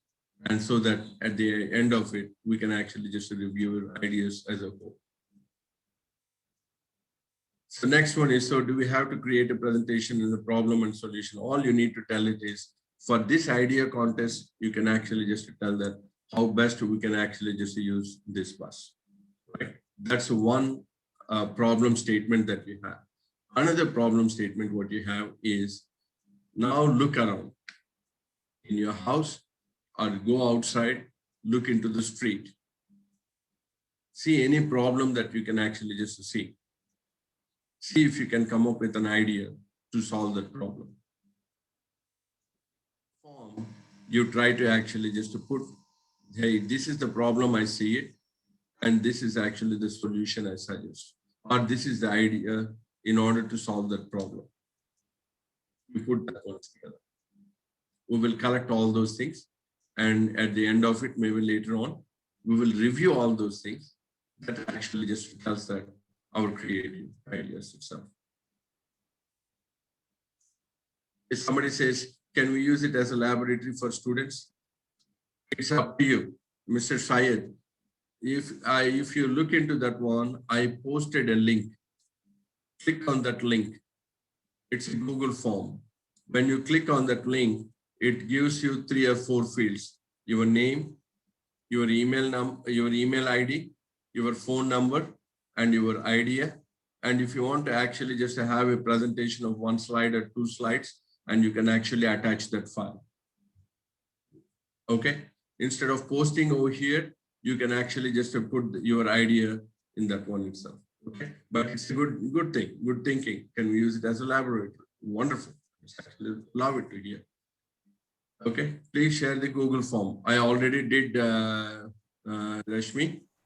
If you actually scroll to the top, you should actually just see that one and share it one more time. You can click it on that one and then do it. If you want to unmute and speak, feel free to unmute and speak. Sir, I'm Dr. Vinodini. Vinodini? With regards to the second idea of looking at the community, I mean, our surroundings, we need to also provide some pictorial in case if the problem is being in our PPT. Attach a pic in case if you want. If you want to do it, Vinodini. Yeah. Okay. Absolutely. This is a open-minded thing. There is no rules, there is no framework, there is something you can do or there is nothing you cannot do. Absolutely no restrictions whatsoever. So, like, I felt like to take your opinion with regards, like if I can also add that picture, not only me, even other people, when we are showcasing that, probably can add ideas about that and provide us a solution, that kind of thing. That's right. That's right. So when you see a problem, we want you to have an idea and a solution for that. It's not the problem alone. Okay. But okay. Whatever the solution you have it, you post. But when we actually collectively look together, later on, what I will do it is, see, when you look at the form here, I don't know if you can actually just do, let me see if I can. When you open the form, there is an attached file at the end of it. Yeah, attached file is there. I've seen that form. So in that's what the PPT and that picture. You attach the PPT 1 slide and 2 slides. We will take all the individual slides and put all of them in one PPT. And we have close to 110 people. Out of these 110 people, if everybody participates, we have 100 problems we are looking into and 100 solutions that we are looking into. We as a collectively, we can improvise our ideas each other. Oh, yes. Thank you. Like you have an idea, that's your idea. We will give what is it? It's nice, we are given a task and working towards that, Generally, we face every day, probably every day, some or the other, but we just short-sighted. Yeah, that's what it is. I didn't want to do a session in a typical way. I don't want to actually do this session in a textbook manner itself. I just wanted to really give this is where I look into this, the country is struggling due to lack of entrepreneurs. The employment won't actually just come. The government is actually just making money just because of the GST. We pay the taxes on the products that we are actually buying from elsewhere. Most of the Chinese products or whatever it is, and they are actually selling, and the government collects the 18% GST. That's the money actually just goes in. So there has to be an entrepreneurship development. That's where the government is actually just going on. They're putting in sincere, real efforts. And from when we are executing this one, and wholeheartedly, I wanted to actually just to do it in a different way. That's where my approach came. It's a great thought, sir. I hope this session was helpful. Very, very informative and insightful. And, we are able to move forward to look into. That means this has created a thought process. This session. And thank you so much, sir. Oh, wonderful, wonderful. If I could actually just change so one person out of this one, that means my time is actually well worth it. Thank you so much. Because the way I was thinking is, in order to do that one, of course, I have my own multiple hats I have to wear, right? As an entrepreneur, I have a financial hat and this hat and all the issues and everything that we actually just take care of, and just trying to put the slides. I woke up at 4:30 in the morning because I could not do it past night. I tried to actually just put the slides and thought process and write this one, and just one practice and come over here and presenting that one. Maybe certainly I will actually just improvise this one in a not better way. Next time, maybe I will do a 2 to 3 days of workshop where we can actually just do it. Students are also doing wonderful. I can actually tell you the best practices we are doing it. It's Given a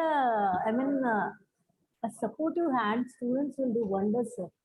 Probably this Gen Z are really tech savvies, and that they're having very innovative ideas, because I take up marketing sessions.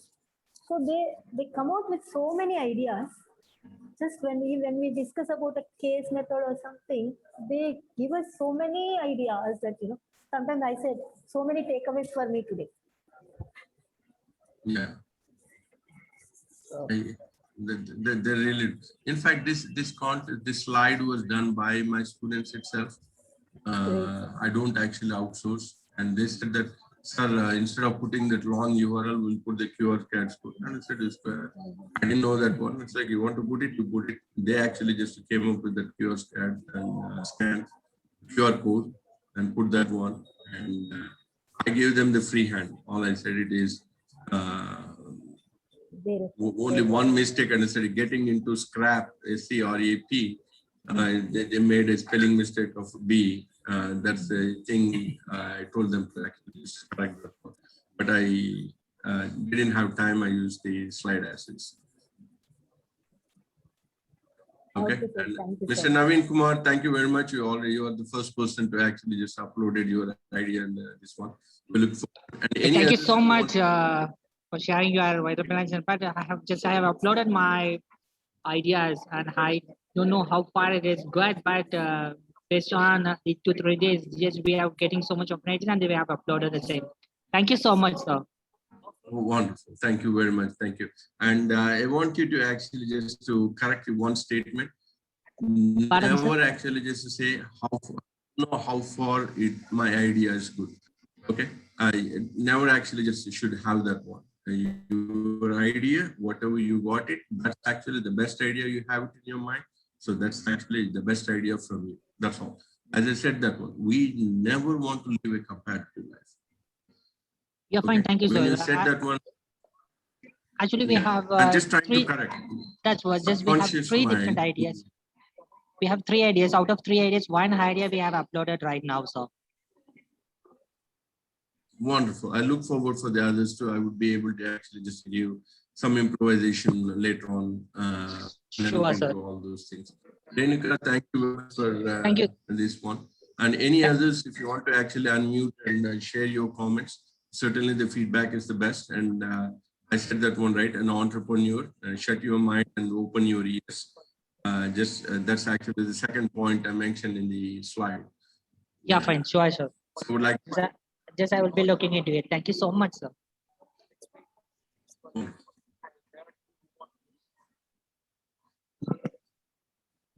Jayanti also, thank you very much. Renika, thank you. And anyone else wants to convey?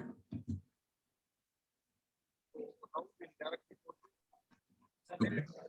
Then we will try to actually close the session. It's 11:45. I think it's actually the right time, 3 minutes ahead of the this. But my suggestion for all of you, take an active part in this work. All you're going to spend is an hour looking at the problem, whether it is surrounding you or going outside in the road, just to walk around from one corner of the road to the other corner of your house, in your office, or in your college, or wherever you are. Identify something. Take a picture of it. like my students actually took, the people with the swatching. And how do I actually solve this problem? You may not have a better idea. You identify a better problem. That's also a 50% of it. When you find a problem, that itself is 50%. When you cannot find a solution, that's where you actually just go on to use your networking. How do I solve this problem? You don't have to have it. That entrepreneur person is, if you cannot have an idea, you can actually find who can actually have an idea. That's actually the skill of an entrepreneur. We should not be everything. I don't know the numbers. I cannot do the finances. Does it mean I cannot be an entrepreneur? No, you still can be an entrepreneur. All you need to do it is find a person who can actually just have that financial knowledge. All I say it is, I know I spent good amount of time, take an hour, and please submit your idea. We want to move forward. Thank you very much once again, all of you, and looking forward this kind of discussion. Thank you. And my email is there if you want to drop by email. Feel free to do it anytime. But my contact information is also there for you.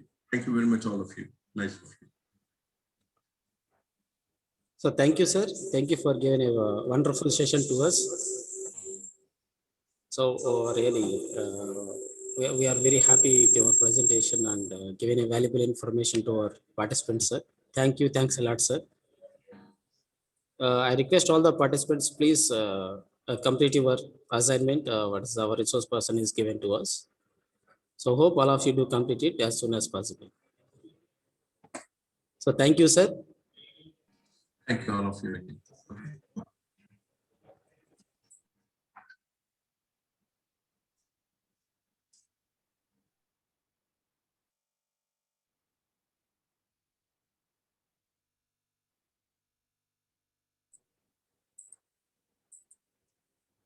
So the next session will start within 5 minutes. Resource person is ready to join. We will get back to you.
Dear all participants, I welcome you all for third and fourth session of FDP program. This session topic is how to assess pre-feasibility of project through market survey.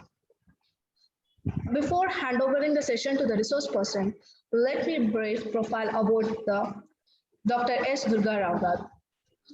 Dr. Durga Raghunatha worked as an retired professor from the Department of Management Studies, SV University, Tirupati. He got PhD from SV University and FDPM from IIM Ahmedabad, MBA from Andhra University, and BSc Agriculture from Agriculture University, Hyderabad. He started his career as an officer, JM, from the period of 1983 to 1985 in the Andhra Bank. After that, he was joined as assistant professor from 1985 to 1998 in the Department of Management Studies, Sri Venkateswara University, Tirupati. After that, he worked as a general manager for the period of 1993 to 1994. And then he worked for a Kohinoor High-Tech Private Limited, Hyderabad. Again, he came back to the academics and joined as an assistant professor in the 1998 and 2006 as a professor in the Department of Management Studies, Sri Venkateswara University. Dr. Rao was published 3 books and 15 articles in edited books and 50 articles published in national and international journals and 35 papers published in the seminars. He also visited the foreign countries for presenting the papers like New Jersey, USA, Bangkok, Thailand, Pondicherry, Sri Lanka, China, Melbourne, Australia, and so on.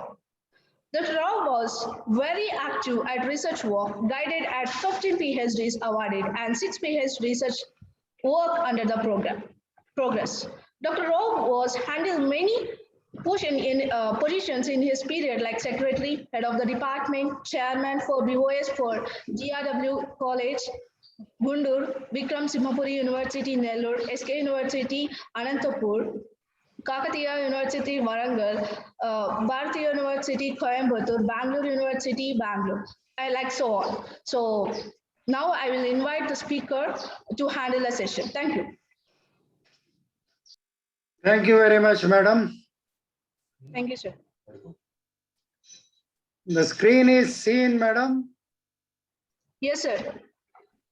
I am audible. Yeah, audible too, sir. Thank you.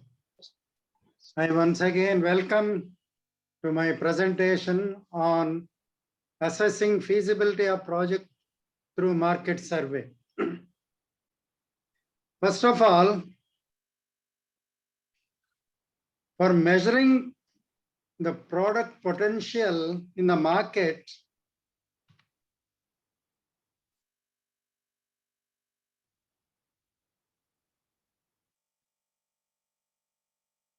first of all, we should understand what is market potential. Just 1 minute, please.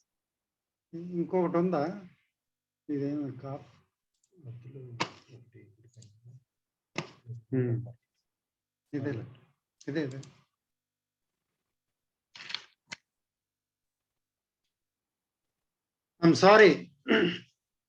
Now, for measuring any market, certain terms or the vocabulary we should know.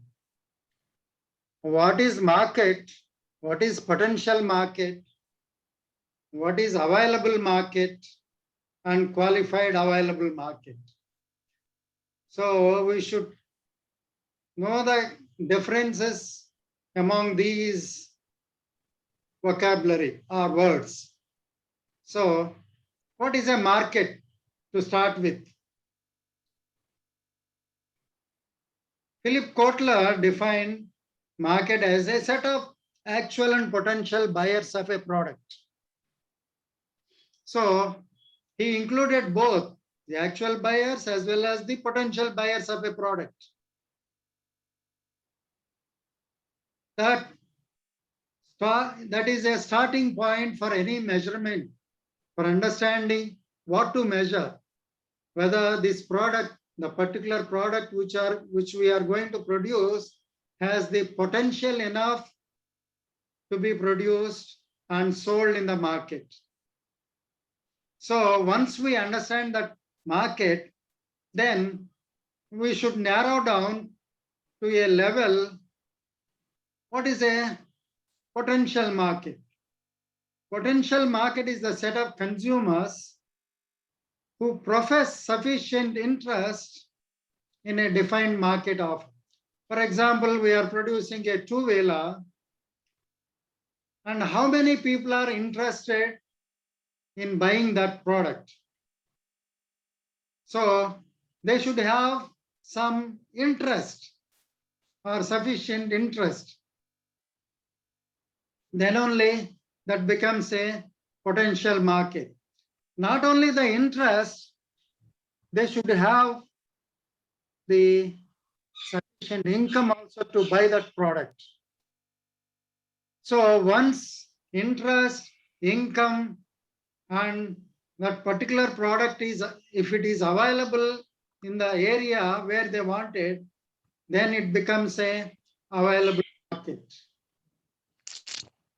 Then in some cases, for example, in the two-wheeler cases, the people below 18 years are not eligible to drive, so they are not in the potential market. So they are to be deleted from our market size. So once we remove them, then the available one is qualified available market. So I think these differences should be known before going for any survey. Market, it is the set of actual and potential buyers. Potential market, they should have some interest. Available market, interest, income, as well as the product should be accessible to that market. Then qualified available market. In addition to those three, income, access, and interest, the market should have the eligibility. That means in this particular case of two-wheelers, 18 years above candidates are eligible to buy. Okay. Then for this, we should construct the research plan. So constructing the research plan will be the starting point for our survey or whatever. There are 5 important items in a research plan. The first one, data sources. So data sources broadly divided into primary data and secondary data.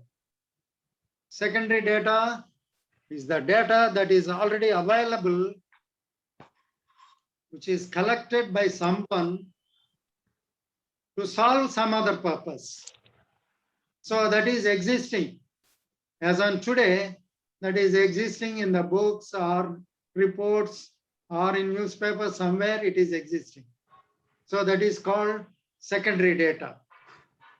Primary data is the data that is originated by the researcher to solve the problem at hand. So we have a problem at hand.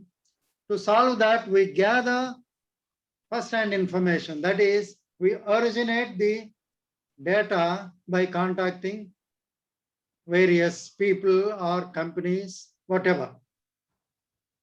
So that is the basic difference between secondary data and primary data.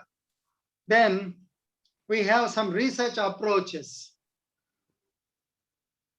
In the research approach, the data can be gathered through observation, through surveys, through experimentation, or through focus group interviews. So any of these can be employed for collecting the data. Then the research instruments which we are going to employ for our data collection. They can be the questionnaire or observational form or mechanical instrument. Questionnaire is a printed paper with a set of questions on a topic. In the same way, mechanical instrument or observational form or anything. So, if it is survey, we employ questionnaire. If it is observation, we employ observational form. If it is experiment, we can employ questionnaire or observation, anything, taking measurements. So mechanical instrument is automatically, it generates the data. For example, in the TTD, at the entrance of Lord Venkateswara, an instrument is installed to measure how many people entered Lord Venkateswara's deity's place. So it automatically measures. At the end of the day, with the press of a button, visited Lord Venkateswara will be known. So that is called mechanical instrument. Then, for collecting data, we use sampling methods. Sampling methods are broadly divided into random sampling methods and non-random sampling methods.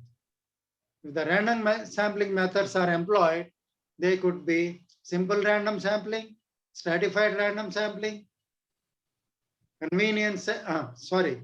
cluster sampling or multi-stage sampling, systematic sampling. These are the 4 types: simple random, stratified random, systematic sampling, and cluster or multi-stage sampling. Those are the random sampling methods. Random, we have convenience sampling, judgment sampling, and quota sampling. And maybe at this point of time, throwing light on all those is not advisable. So I'll be skipping the explanation of those sampling methods. In the sampling plan, we have these 3 units. That is sampling unit, sample size, and sampling procedure. Sampling unit is from whom we collect the data. Are we collecting the data from the company or the individual or from a unit? It could be a table, chair, or a tree, like that. So unit will determine the success of a research. So in this connection, I want to give an example which happened actually. In a USA, a multinational company started producing a dog food. Before that, commercializing, it had a market survey. So he went to the owners of the dog and collected the data. If we include these vitamins and all these things in the diet of a dog, will you buy? How much will you buy in the next year? These are some of the questions that were put to the owners of the dog. So ultimately, after the collection of the data using a sophisticated statistical tools, they analyzed the data, they produced the dog food and distributed across the country. And initially, the response was very encouraging. And almost all the people bought the dog food, but in the next month, nobody bought it. The reason being, when the dog food is put before the dog, because of some flavor, the dogs did not touch the food at all. So it was a failure, the product failure, because of wrong selection of the sampling unit. Sampling unit should have been the dog.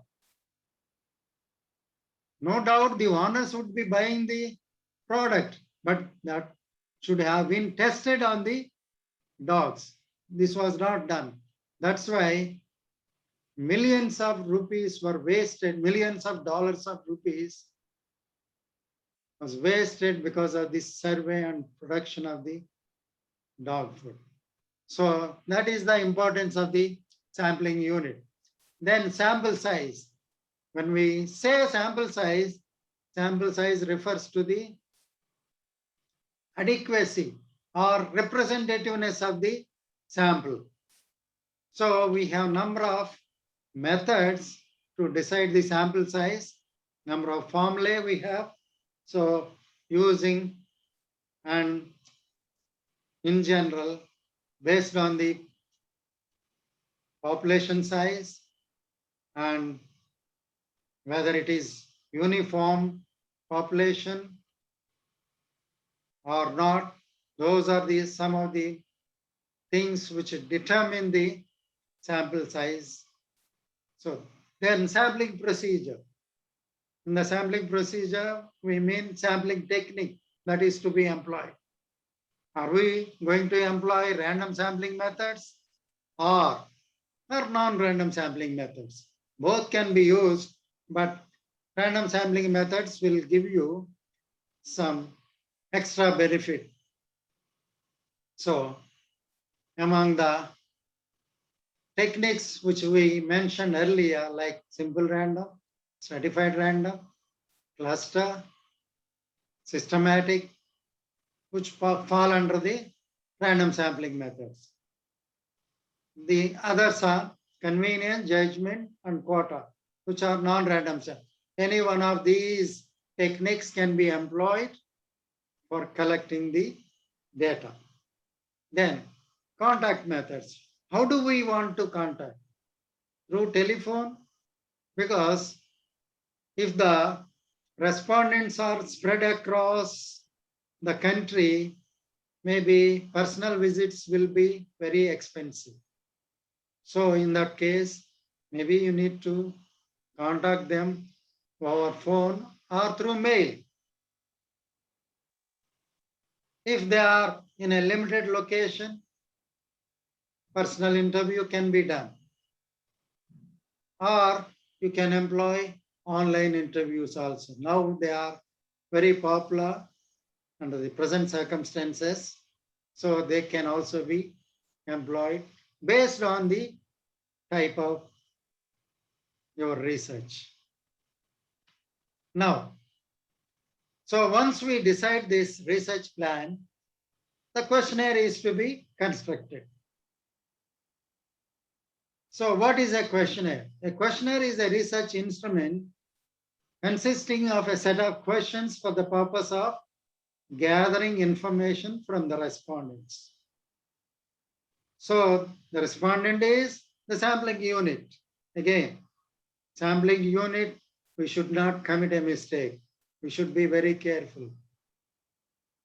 Then another definition could be a questionnaire is a set of printed or written questions with choice of answers devised for the purposes of survey on a statistical study.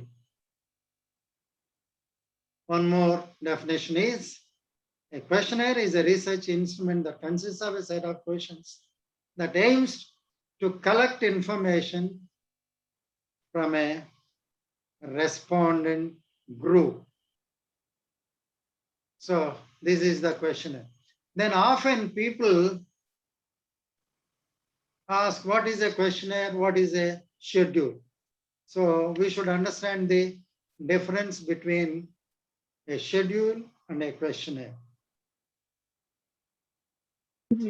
Schedule is a formalized set of questions, statements, and spaces for answers provided to the enumerators who ask questions to the respondents and note down the answers. So, in case of a questionnaire, the respondents will fill in the answers.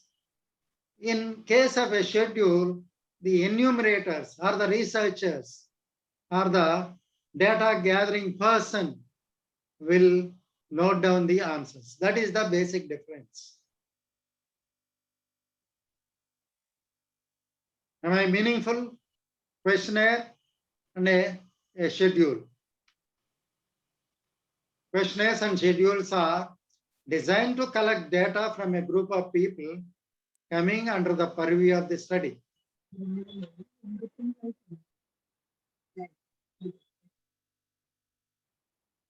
So some differences. The questionnaire is designed to collect data from large, diverse, and widely scattered groups of people.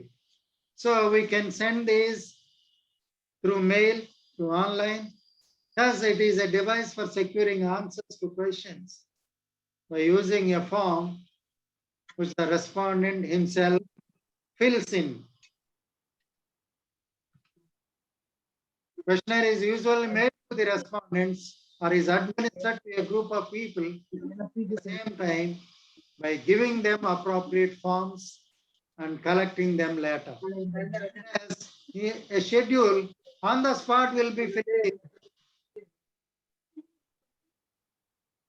Any questions you want to ask? Some sound.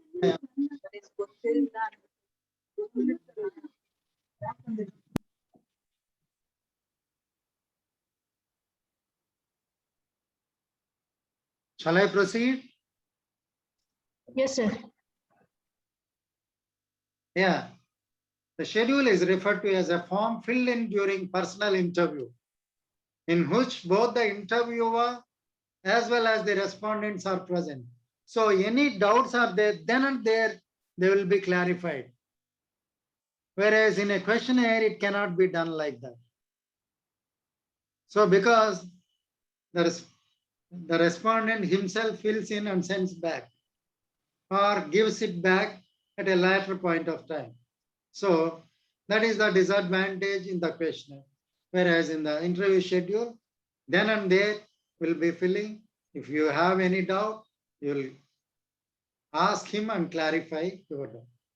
So it contains a set of questions which are asked then and there, and the columns are filled in by interviewer in a face-to-face situation. Again, the schedule is referred to as a form filled in during a personal interview in which both the interviewer as well as the respondents are present. It contains a set of questions which are asked. Same thing. Okay. Advantages of a questionnaire. The questionnaire is likely to be a less expensive procedure. So you need not go to each and every person to collect data. You can send through mail, over phone. Again, the questionnaire can often be sent to a large number of individuals simultaneously. Whereas schedule cannot be done like that because you have to personally ask and fill in. Then uniform the impersonal nature of the questionnaire, its standardized wording, its standardized order of questions, standardized instruction for recording responses ensures some uniformity from one measurement situation to another measurement situation. So that is about the questionnaire and a schedule. Now, what type of data we collect using a questionnaire or a schedule? So these are some of the aspects we collect using a questionnaire or a schedule, which will be used further for analysis. So demographic data, demographic, socio-economic data. By demographic, we mean age, gender, economic status, maybe the caste, the community, religion, all those aspects, income, profession.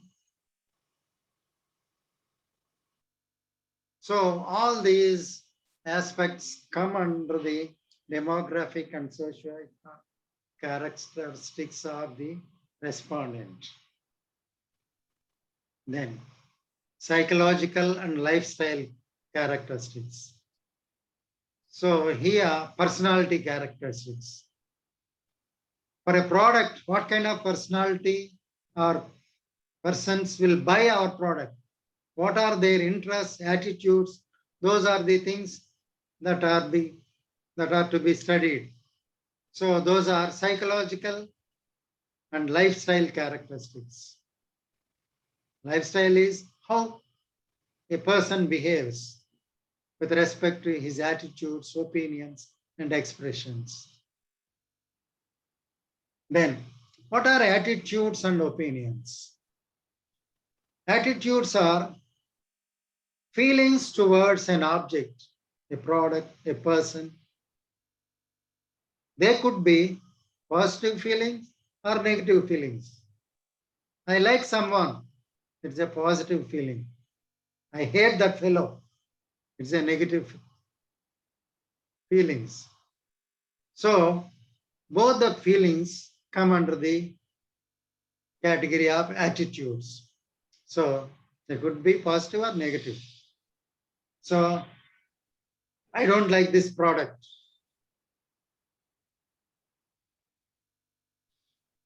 So those are it. Then opinions. When you express your attitudes in a verbal form, those are called opinions.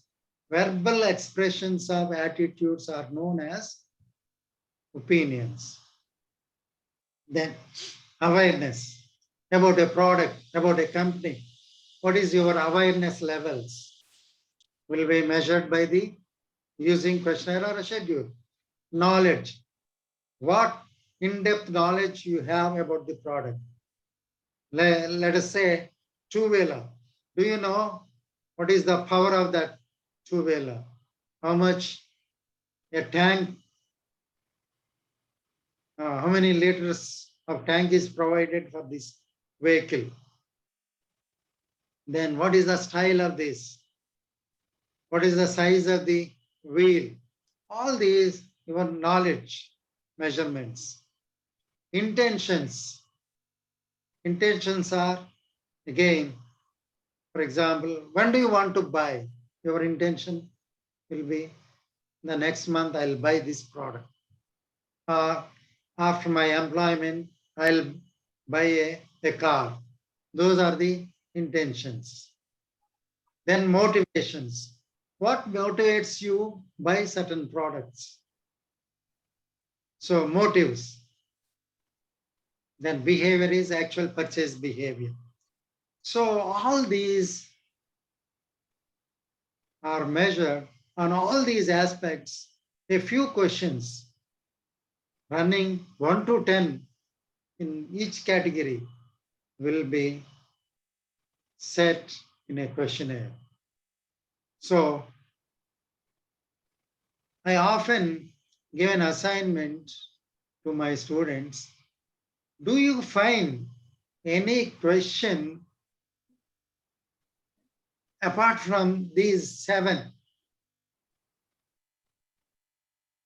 So they bring number of questions and they say these are out of these 7 areas, but they can be fitted to in one of the areas.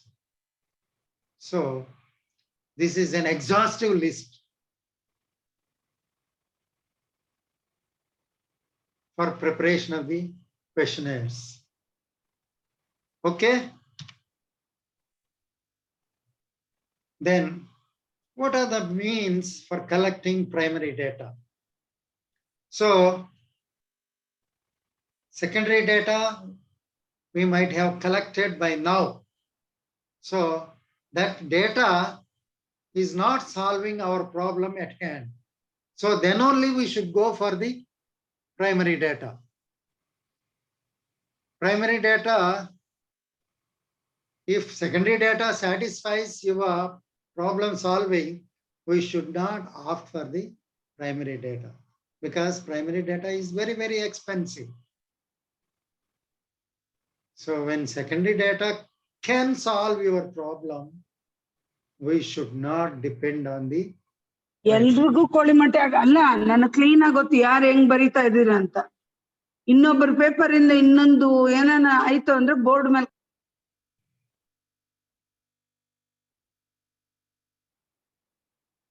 Any crosstalk, any distraction? Sir, no, sir. Please continue, sir. We moved on. Okay. So this primary data can be collected through communication or through observation. So through communication, how do we collect? So when we want to collect the data through communication, the question should be a structured question or an unstructured question. By structure, we mean the question as well as the answers for a specific questions are predetermined and set in the questionnaire. So when you have the question as well as the alternatives, then it is called a structured question. When you have a open-ended question, it is an unstructured question. Like, let us say, how satisfied are you with this present lecture? Highly satisfied, satisfied, indifferent, highly dissatisfied, dissatisfied, highly dissatisfied.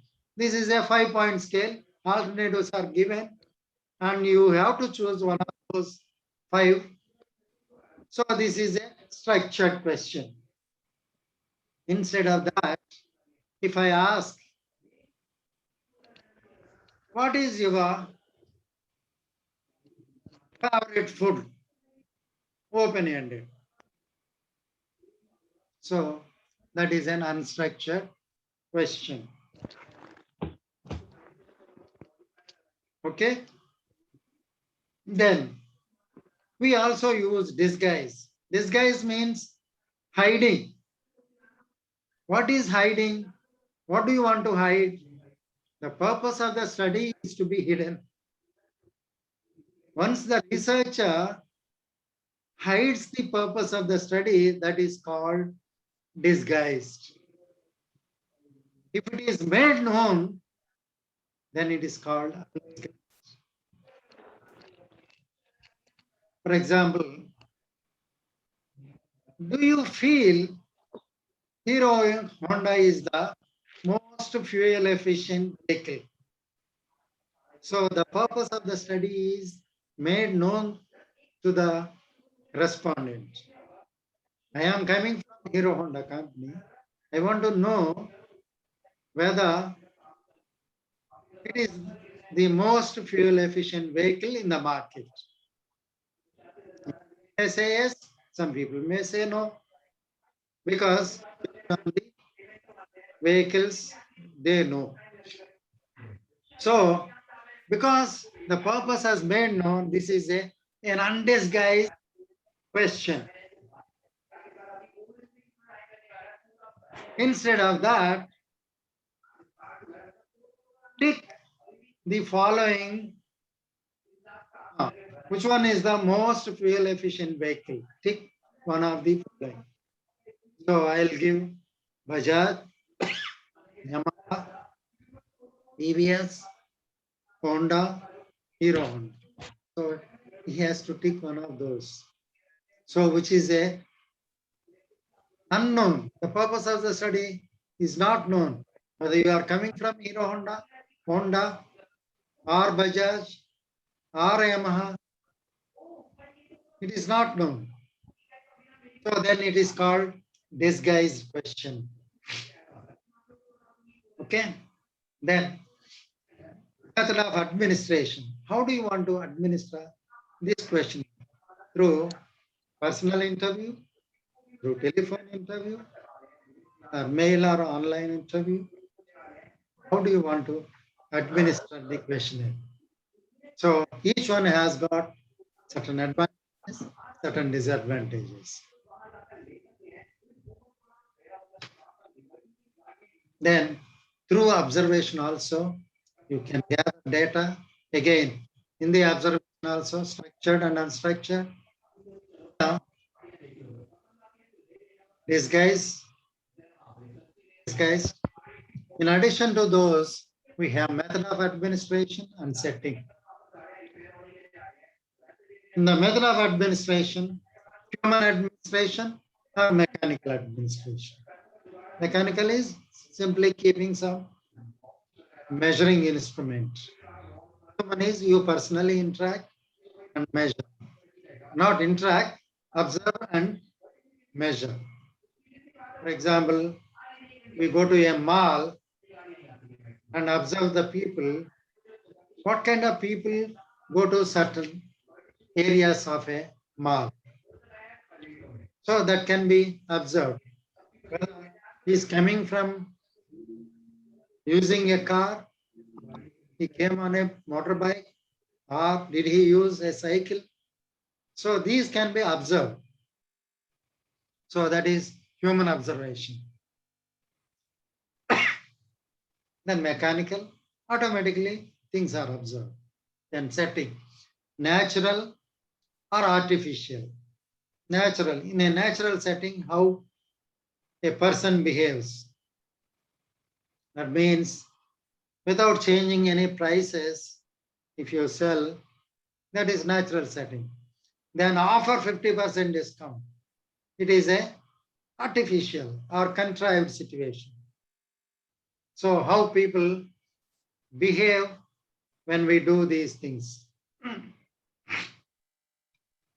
Then questionnaires can be classified into 4 types based on communication. So using structure and disguise, these questionnaires can be classified into 4. So structured, disguised, unstructured, undisguised, unstructured, disguised, and structured, disguised questions. So these are the 4 types. Then the first one is structured, undisguised. These are most commonly used in research, in marketing research. Respondents and questions are standardized. So as I told you, how satisfied are you with the mileage of Hero Honda? So question is there, alternatives are there. So it is a structured and disguised question because Hero Honda, the purpose of study is known. Structured question as well as the alternatives are known, are given.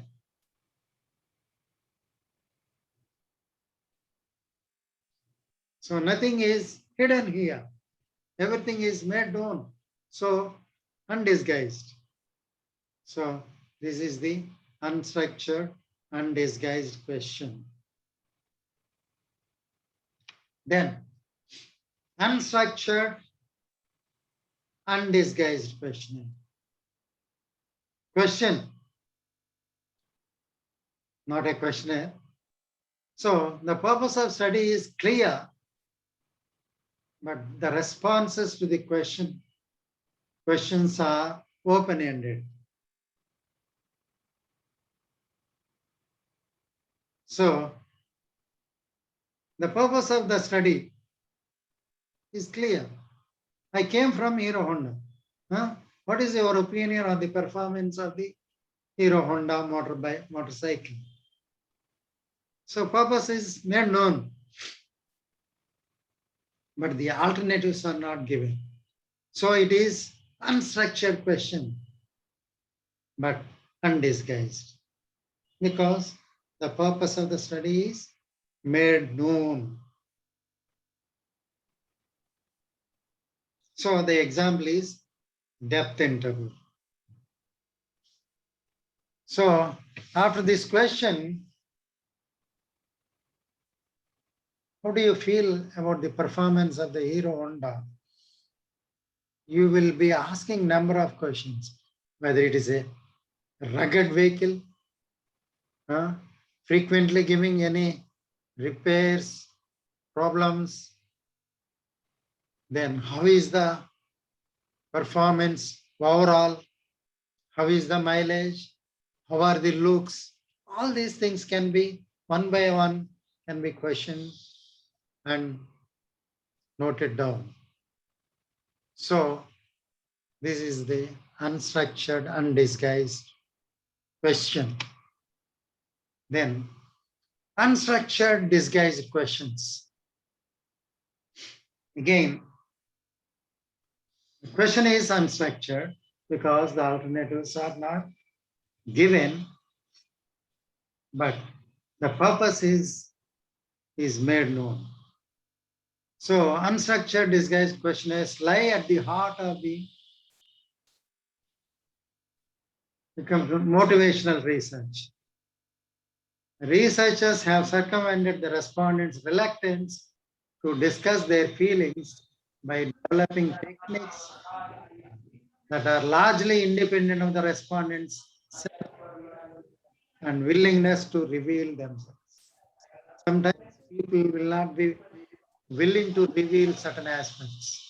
So these are indirect techniques to know their attitudes, their feelings. So that's why these are called indirect techniques or word association, sentence completion, storytelling, or thematic apperception test. So word association tests. Let us say knife is a word. So each respondent associates now to that knife. So a housewife may associate, maybe you give to a housewife, he will say, this is useful for cutting vegetables and fruits. But instead of giving to a housewife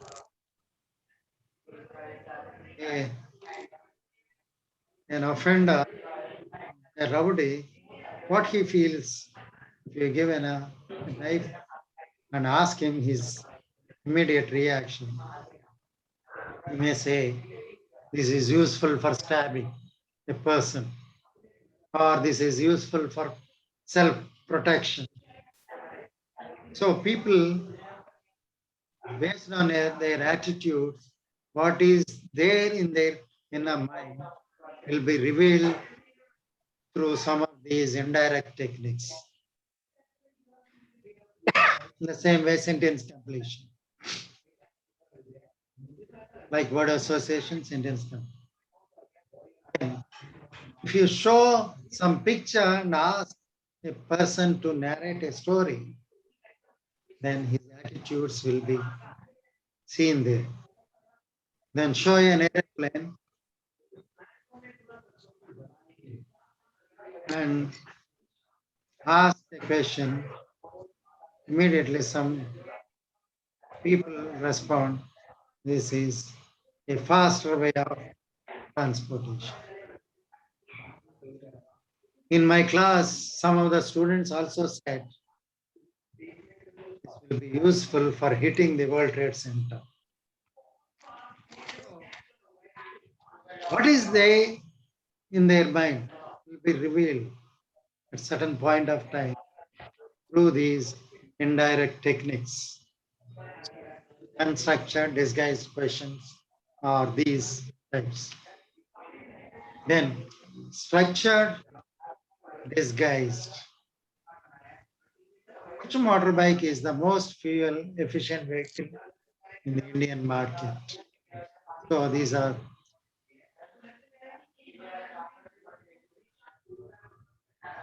but These are least used in marketing research because the purpose is disguised. Normally, we don't disguise. We are coming from this. So I want to achieve this. So to achieve this, your cooperation is required. So kindly fill in some of these questions. Like this, we'll be gathering the data. So these are the 4 questions based on the structure and disguise. Okay. Then procedure for developing a questionnaire. Most of the researchers will be successful, relevant if a researcher designs a good questionnaire. Otherwise, the objectives are not fulfilled. It goes astray. That means our project is something, objectives are something, our study is a quite different thing. So this is the most important aspect for anybody's success in the research or like these projects. If they commit a mistake here, mostly things will go astray and money will be wasted. So these are some of the steps in developing a questionnaire. So the first thing is specify what information will be sought. So this will be followed by the title of the project or title of the study, objectives, and the hypothesis. These will be giving you clues on what the information is to be collected. So I am repeating, title of the project will give you some clues. Objectives of the study will give you some clues. And the hypothesis you state will give you the clues. So based on those, what information is to be gathered will be made known. Then determine type of questionnaire and method of administration. So when I say type of questionnaire, is it a structured one, unstructured one, disguised one, undisguised one, is to be determined. So based on your study, you will narrow down structure or unstructured, disguised or undisguised. Then method of administration. Should I personally administer this questionnaire? Shall I send it through mail? Or shall I collect information over phone? So how do we want to administer this questionnaire? Then determine the content of individual questions. So the question should not be too long. Content should express what we want. It should be very, very clear. For example, what is your income? So people have many doubts when we ask such questions. Should I mention monthly? Should I mention annual income, gross income, or take-home pay? What is to be answered? So people get such doubts. Then, so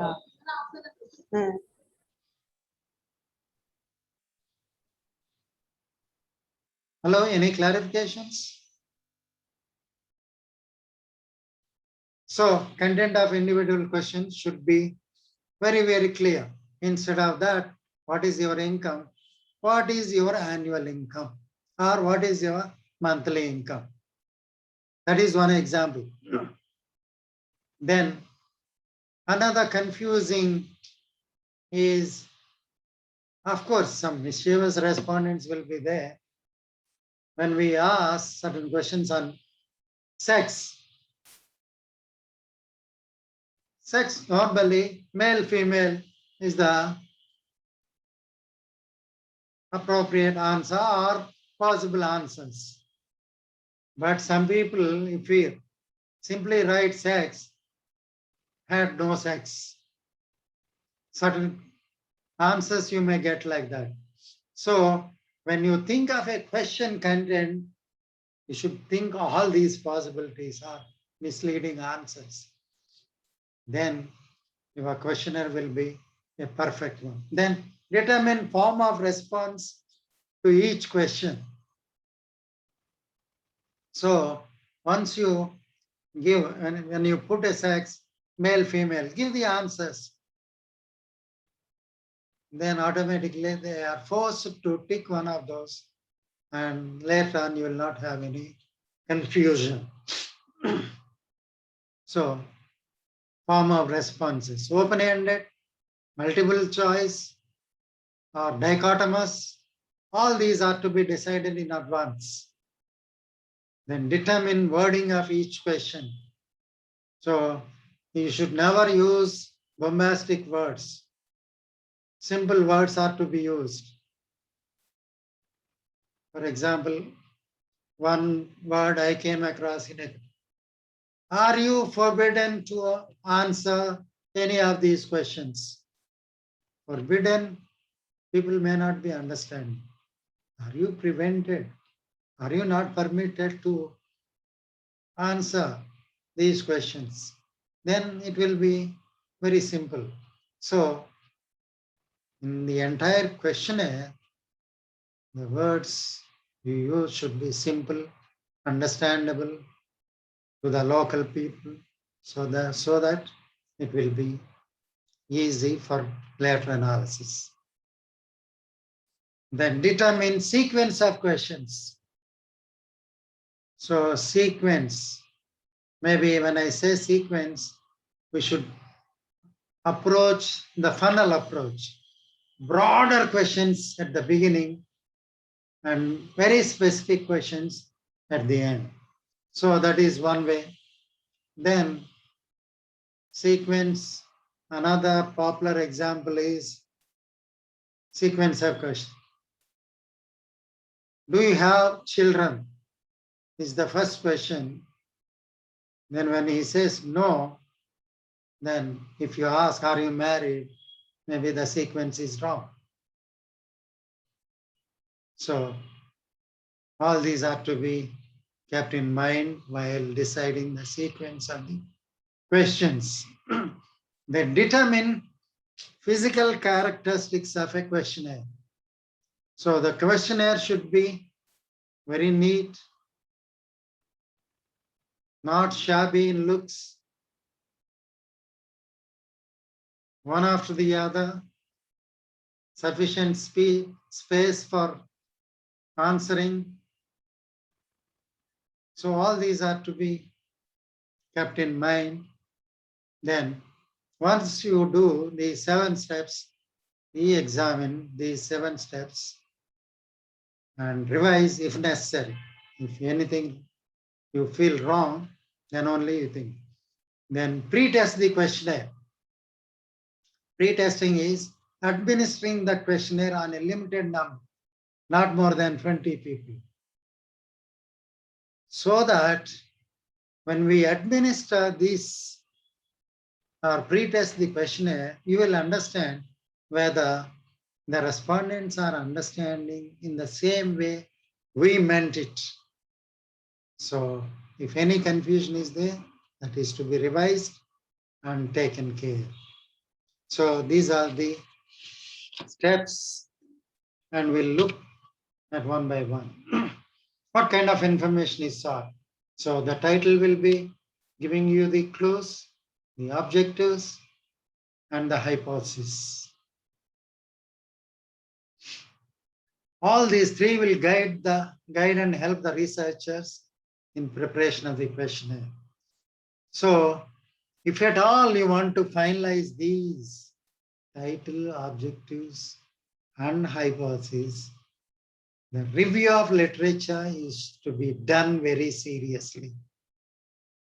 Once you do the review of literature seriously, you will get super clarity on these three aspects. Once you get clarity on these aspects, I think your questionnaire will be very, very right.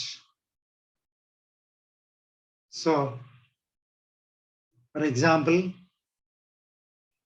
I have done a project on marketing strategies, a comparative study of credit cards of Citibank and Andhra Bank.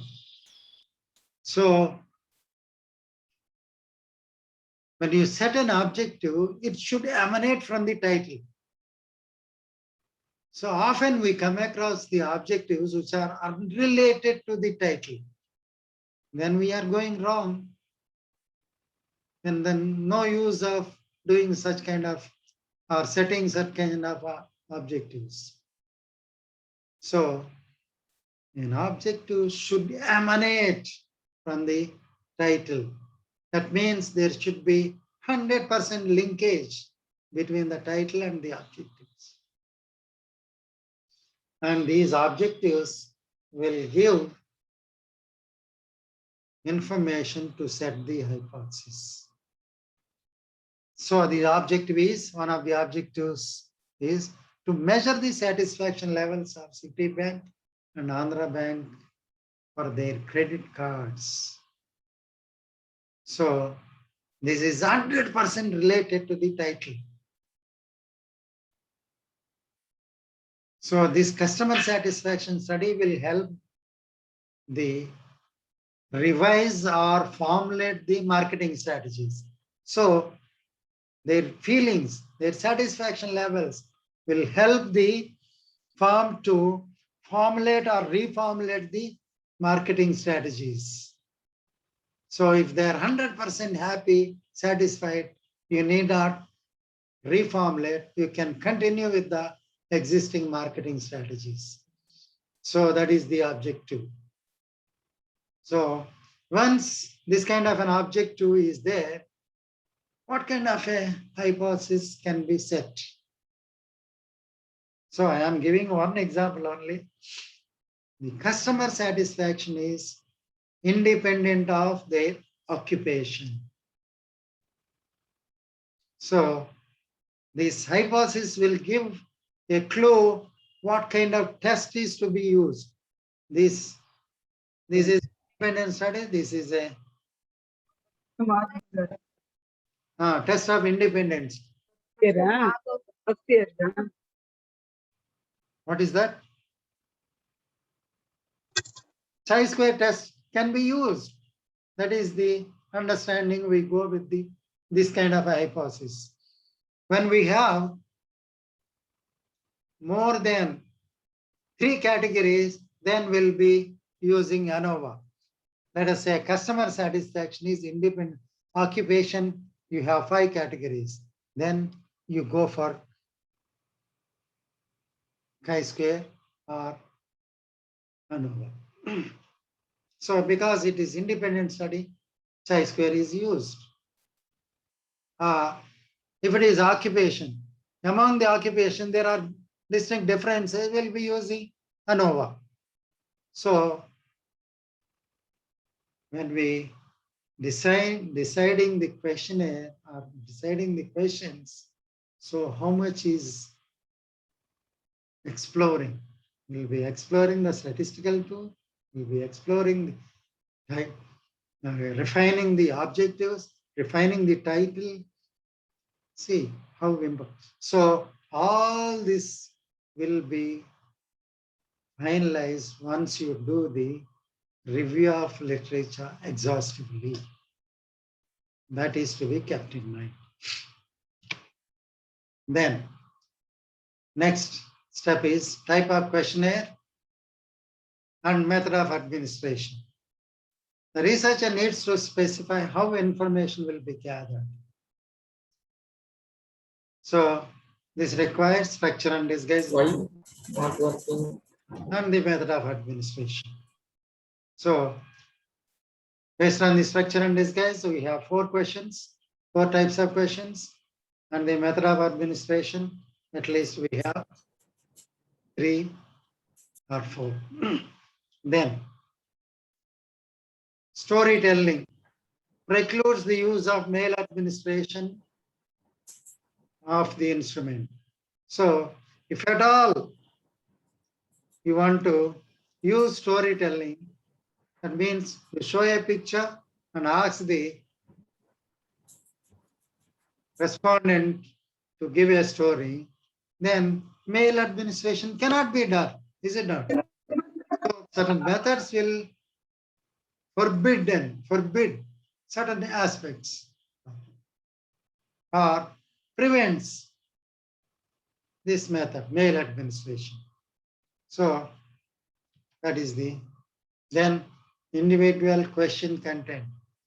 So you should decide whether a question is necessary. Is the question necessary? We often ask for a name of the respondent. Do you require that?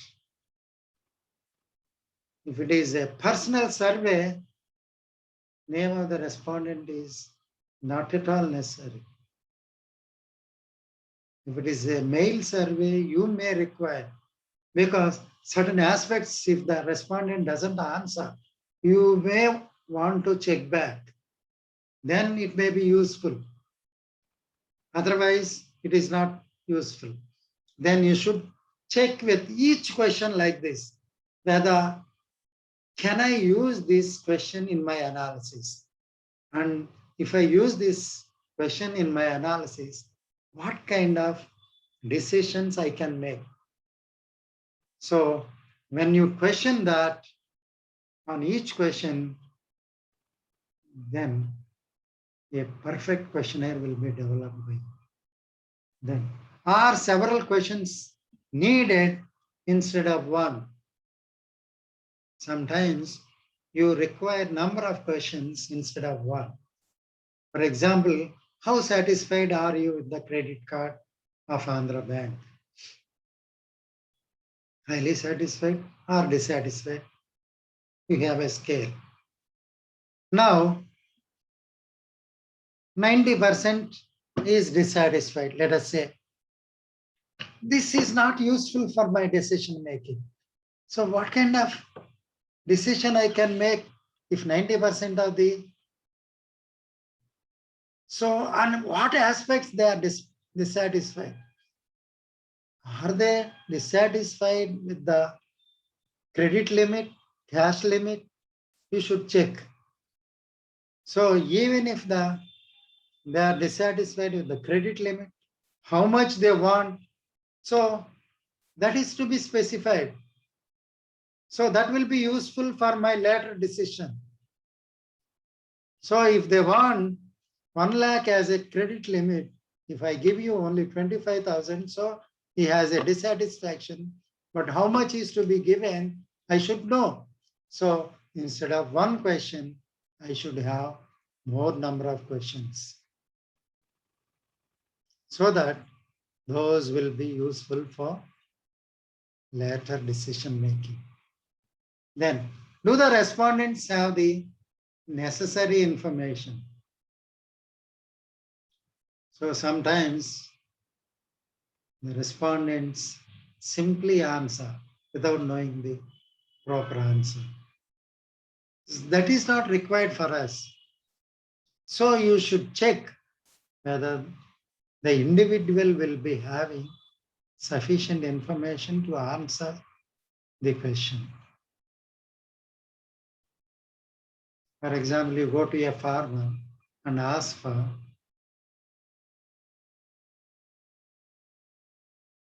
what is the expenditure on various aspects for growing this crop?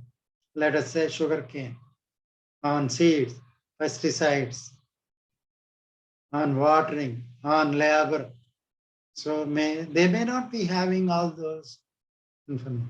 Instead of that, if you ask, what is the total expenditure you incurred for this entire sugarcane crop before or after harvesting, till the harvest? So they would be knowing that information.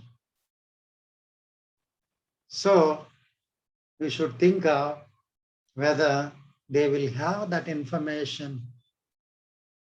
And even if they have, will they give that information is the next thing. Sometimes income related aspects, people will not be willing. And that can be verified with certain questions. For example, if you go to a farmer in villages, he'll be living in a luxurious bungalow. In front of the house, 2-3 cars, 3-4 tractors, equipment, then laborers, all those will be there. He will be saying, what is your annual income through agriculture? Maybe he will be saying 1 lakh. So that is to be verified. Is it not? So will they give the correct information? That is to be checked. Then form of response for each question. So we have open-ended questions, dichotomous, multichotomous questions. Then you also will be using scales. Scales, generic scales like nominal scale, ordinal scale, interval scale, ratio scales. Nominal scales are useful for categorizing the data. Ordinal scales for giving the ranks. So interval scale may be to differentiate between the categories. So ratio scale is a measurement scale, or it is a quantitative measurement scale. So if you use ratio scale, almost all the statistical tools can be used. Whereas if you use nominal scale, only certain statistical tools like mode, chi-square, those can be used. If at all you use ordinal scale, rank correlation, ranking, these can be used. For interval and ratio, most of the statistical tools. But if you use ratio scale like what is your age, it is absolutely measured. Whereas in the interval scale, you cannot measure absolutely. How satisfied are you with the certain product? So highly satisfied. So that measurement equation differs there. So nominal, ordinal, interval, ratio. These are called generic scales. On these basis, some special purpose scales are developed, like Likert scale, Thurston scale. All those scales are developed based on these 4 types only. So 5-point scale, 7-point scale, 11-point scale can be used for your study purposes. Then decide on question wording. So use simple words, as I told you. Avoid ambiguous words and questions. Then avoid leading questions. Avoid double barrel questions. When we say double barrel questions, like how satisfied are you with the fuel efficiency and looks or style of the vehicle? So these two aspects are combined and put in a single question, which we call them double barrel question. So the respondent could be happy with the fuel efficiency, but very unhappy with the looks or style of the vehicle. How can he answer when you put both of them in a single? So those double barrel questions are to be avoided.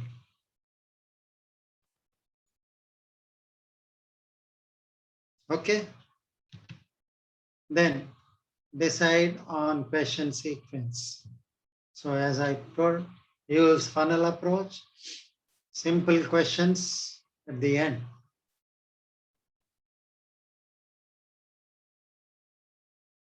Simple, specific questions at the end. General questions at the beginning. So design branching questions with care. Place difficult and sensitive questions late in the questionnaire. Then there is one more thing, personal information. Personal information is pertaining to the age, gender, name, whatever, income, occupation, all these are personal information. So in US, normally people put this personal information at the end of the questionnaire. The logic behind that is, once you answer one by one the questions which are posed, you will understand the purpose of the study. So you will be willing to give the personal information freely. Otherwise, if you keep at the beginning, hey, why this fellow wants my name and income? So such things will come to his mind. So personal information in all the questionnaires in the Western regions will be at the end of the question. But in Indian conditions, we normally keep at the beginning of the, even if you keep at the beginning of the questionnaire, it is better to ask at the end after filling in the rest of the information, unless it is a mailed questionnaire. In the schedule, you can choose to start with any question, is it not? So this is something about the questionnaire development. Then determine the physical characteristics of the questionnaire. Size. Normally the size should be appropriate. If it is, the questionnaire is running to 100 pages or more than thousands of questions, nobody will be willing to answer. So it is better to make it as concise, as brief as possible. But it should cover all the objectives. Your questionnaire should answer all the objectives. So based on your objectives, not around 20 to 50 questions would be a good size. Beyond that, it would be very difficult to get the cooperation of the respondents. So make it brief as far as possible, but try to attempt all the objectives. Then layout should be neat, as I told you. The respondent should be willing to answer. If it is shabby, nobody would like to answer. So it should be neat. So re-examine and revise the questionnaire. Each question should be reviewed. If any confusing question is there, avoid. Ambiguous, avoid. Potentially offensive to the respondent, delete. So these will help you. So pre-test is testing the question, at least on 20 members. That gives a good picture of your quality of the questionnaire. So that is to be tested before finalizing and doing actual survey. So personal information, as I told you, at the beginning or at the end. So choose to as per your convenience, but it is better to put them at the end. Okay. So this is about my presentation. If you have any questions, I'd be willing to answer happily.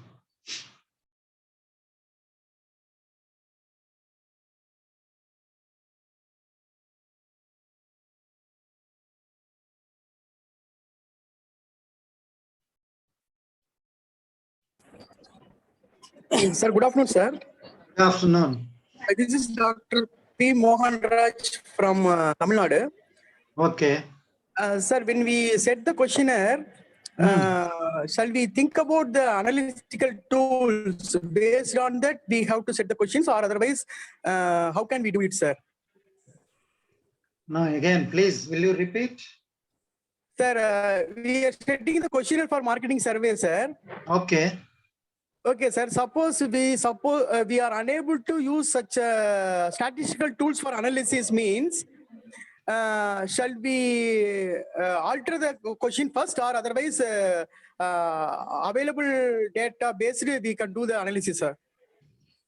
No. At the time of framing the or setting the questionnaire, okay, sir, have some knowledge, will be understanding what statistical tool can be used. But once you prepare the questionnaire, okay, it is sir, to go to a statistician. Okay, sir. Modifications. Okay. Actually, normally we fix the questionnaire based on the objectives, sir. Yes, objectives, but with little modifications, certain very sophisticated techniques can be used for the same answer. So, okay, sir, statistician would be helping us in those aspects. Okay, sir. So ultimately, we need to gather the information to tackle to solve the objectives. Okay, sir. But the modification of a small questionnaire or a question would help us using maybe multivariate analysis techniques. Okay, sir. So that is the intention. Okay, sir. Thank you, sir. If you are a statistician, you will be understanding at the time of setting the question itself. So for this question, I will use ANOVA. For this question, yes. T-test. I'll be Okay, using like that. Okay. Thank you, sir. Thank you.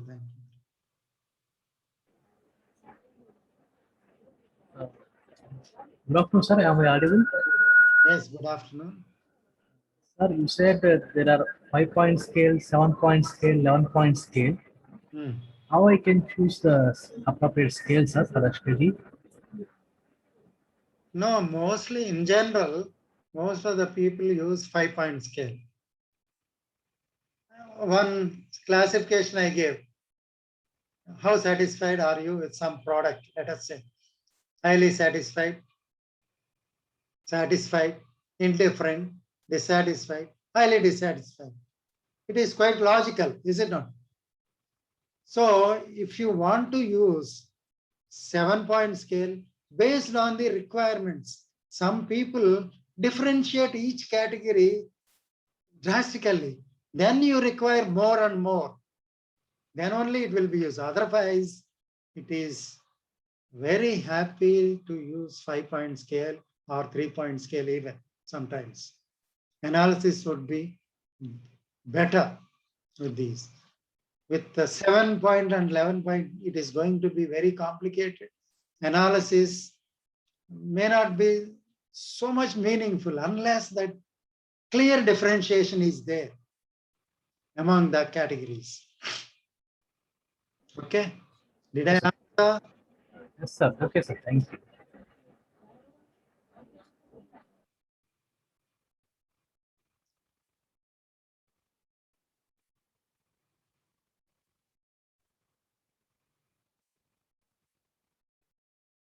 Any more?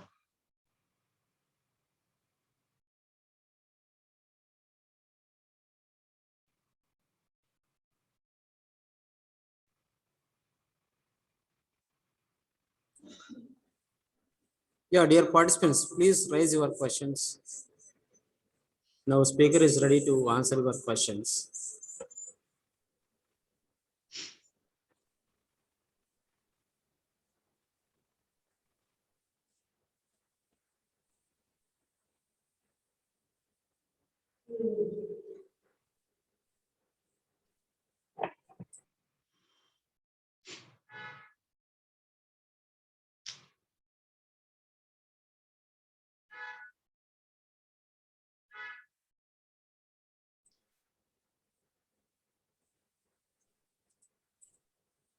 So any more questions?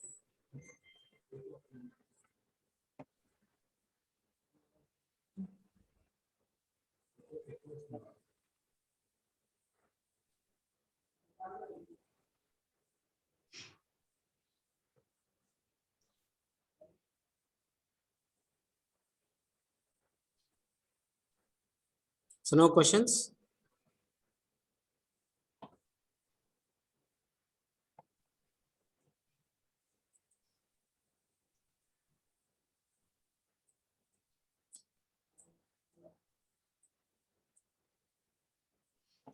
Sir, I think there is no questions from participants side. Before I wind up, I want to give some information. People, especially some companies, just produce and they want to sell without assessing the market potential. That is really dangerous.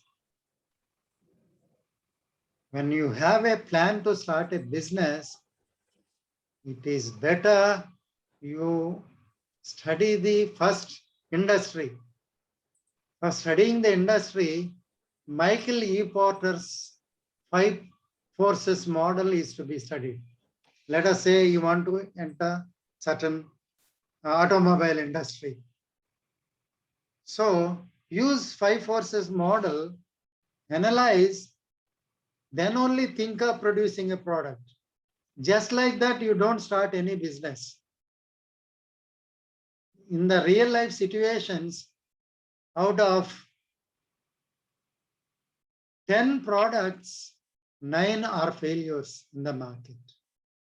You believe me, there is a research evidence on this. So, especially a newcomer into a business or an entrepreneur wants to start a business somehow, and initially he'll be disappointed when the things are not sold, then he winds up because he's not putting enough effort on studying the market.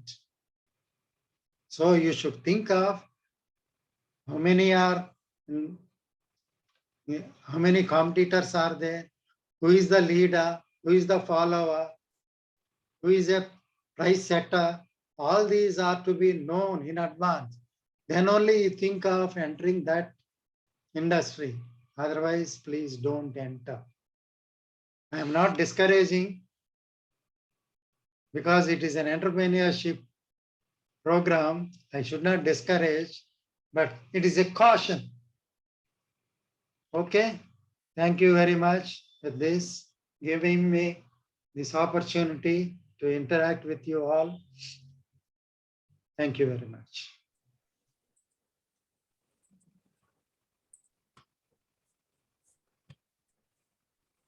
So thank you, sir. Thanks a lot for giving a wonderful session to our participants and enlightening our participants with your knowledge. So thank you, sir. Thanks a lot. Thank you. Thank you.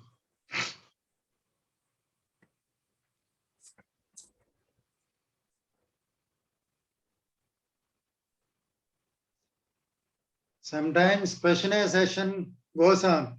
That's why Okay, sir. it's okay. But good questions.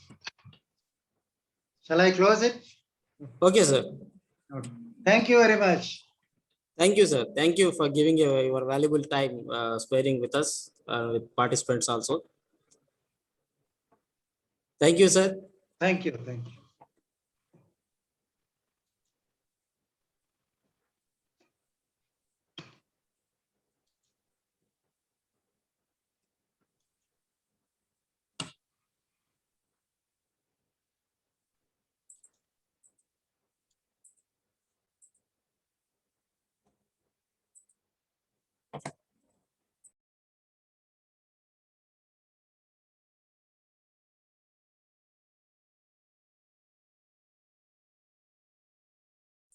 Yeah, dear participants, and today's program, this session feedback form is also given in the chat box.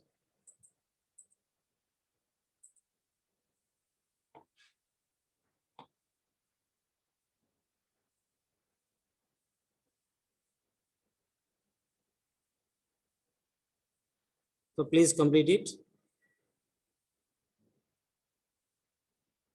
So I'm very thankful to you all for attending all the sessions today's. And I request you all, please attend all the sessions all the days.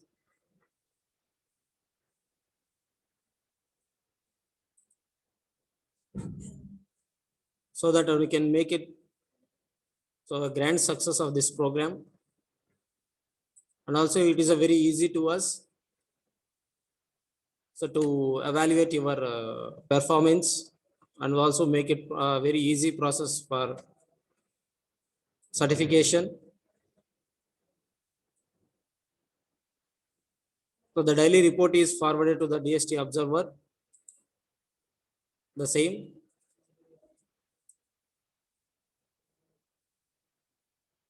But any more questions I'm inviting from you?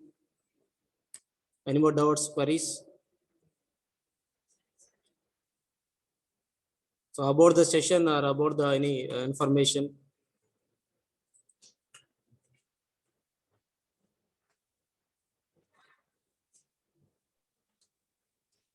So and if not there, then we'll go to wind up the session.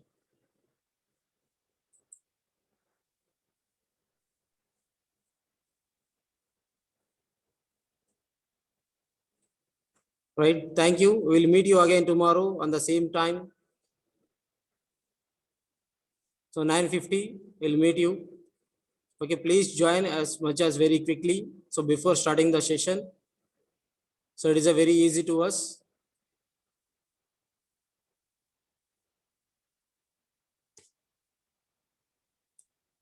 So some of the questions are posted in chat box by participant.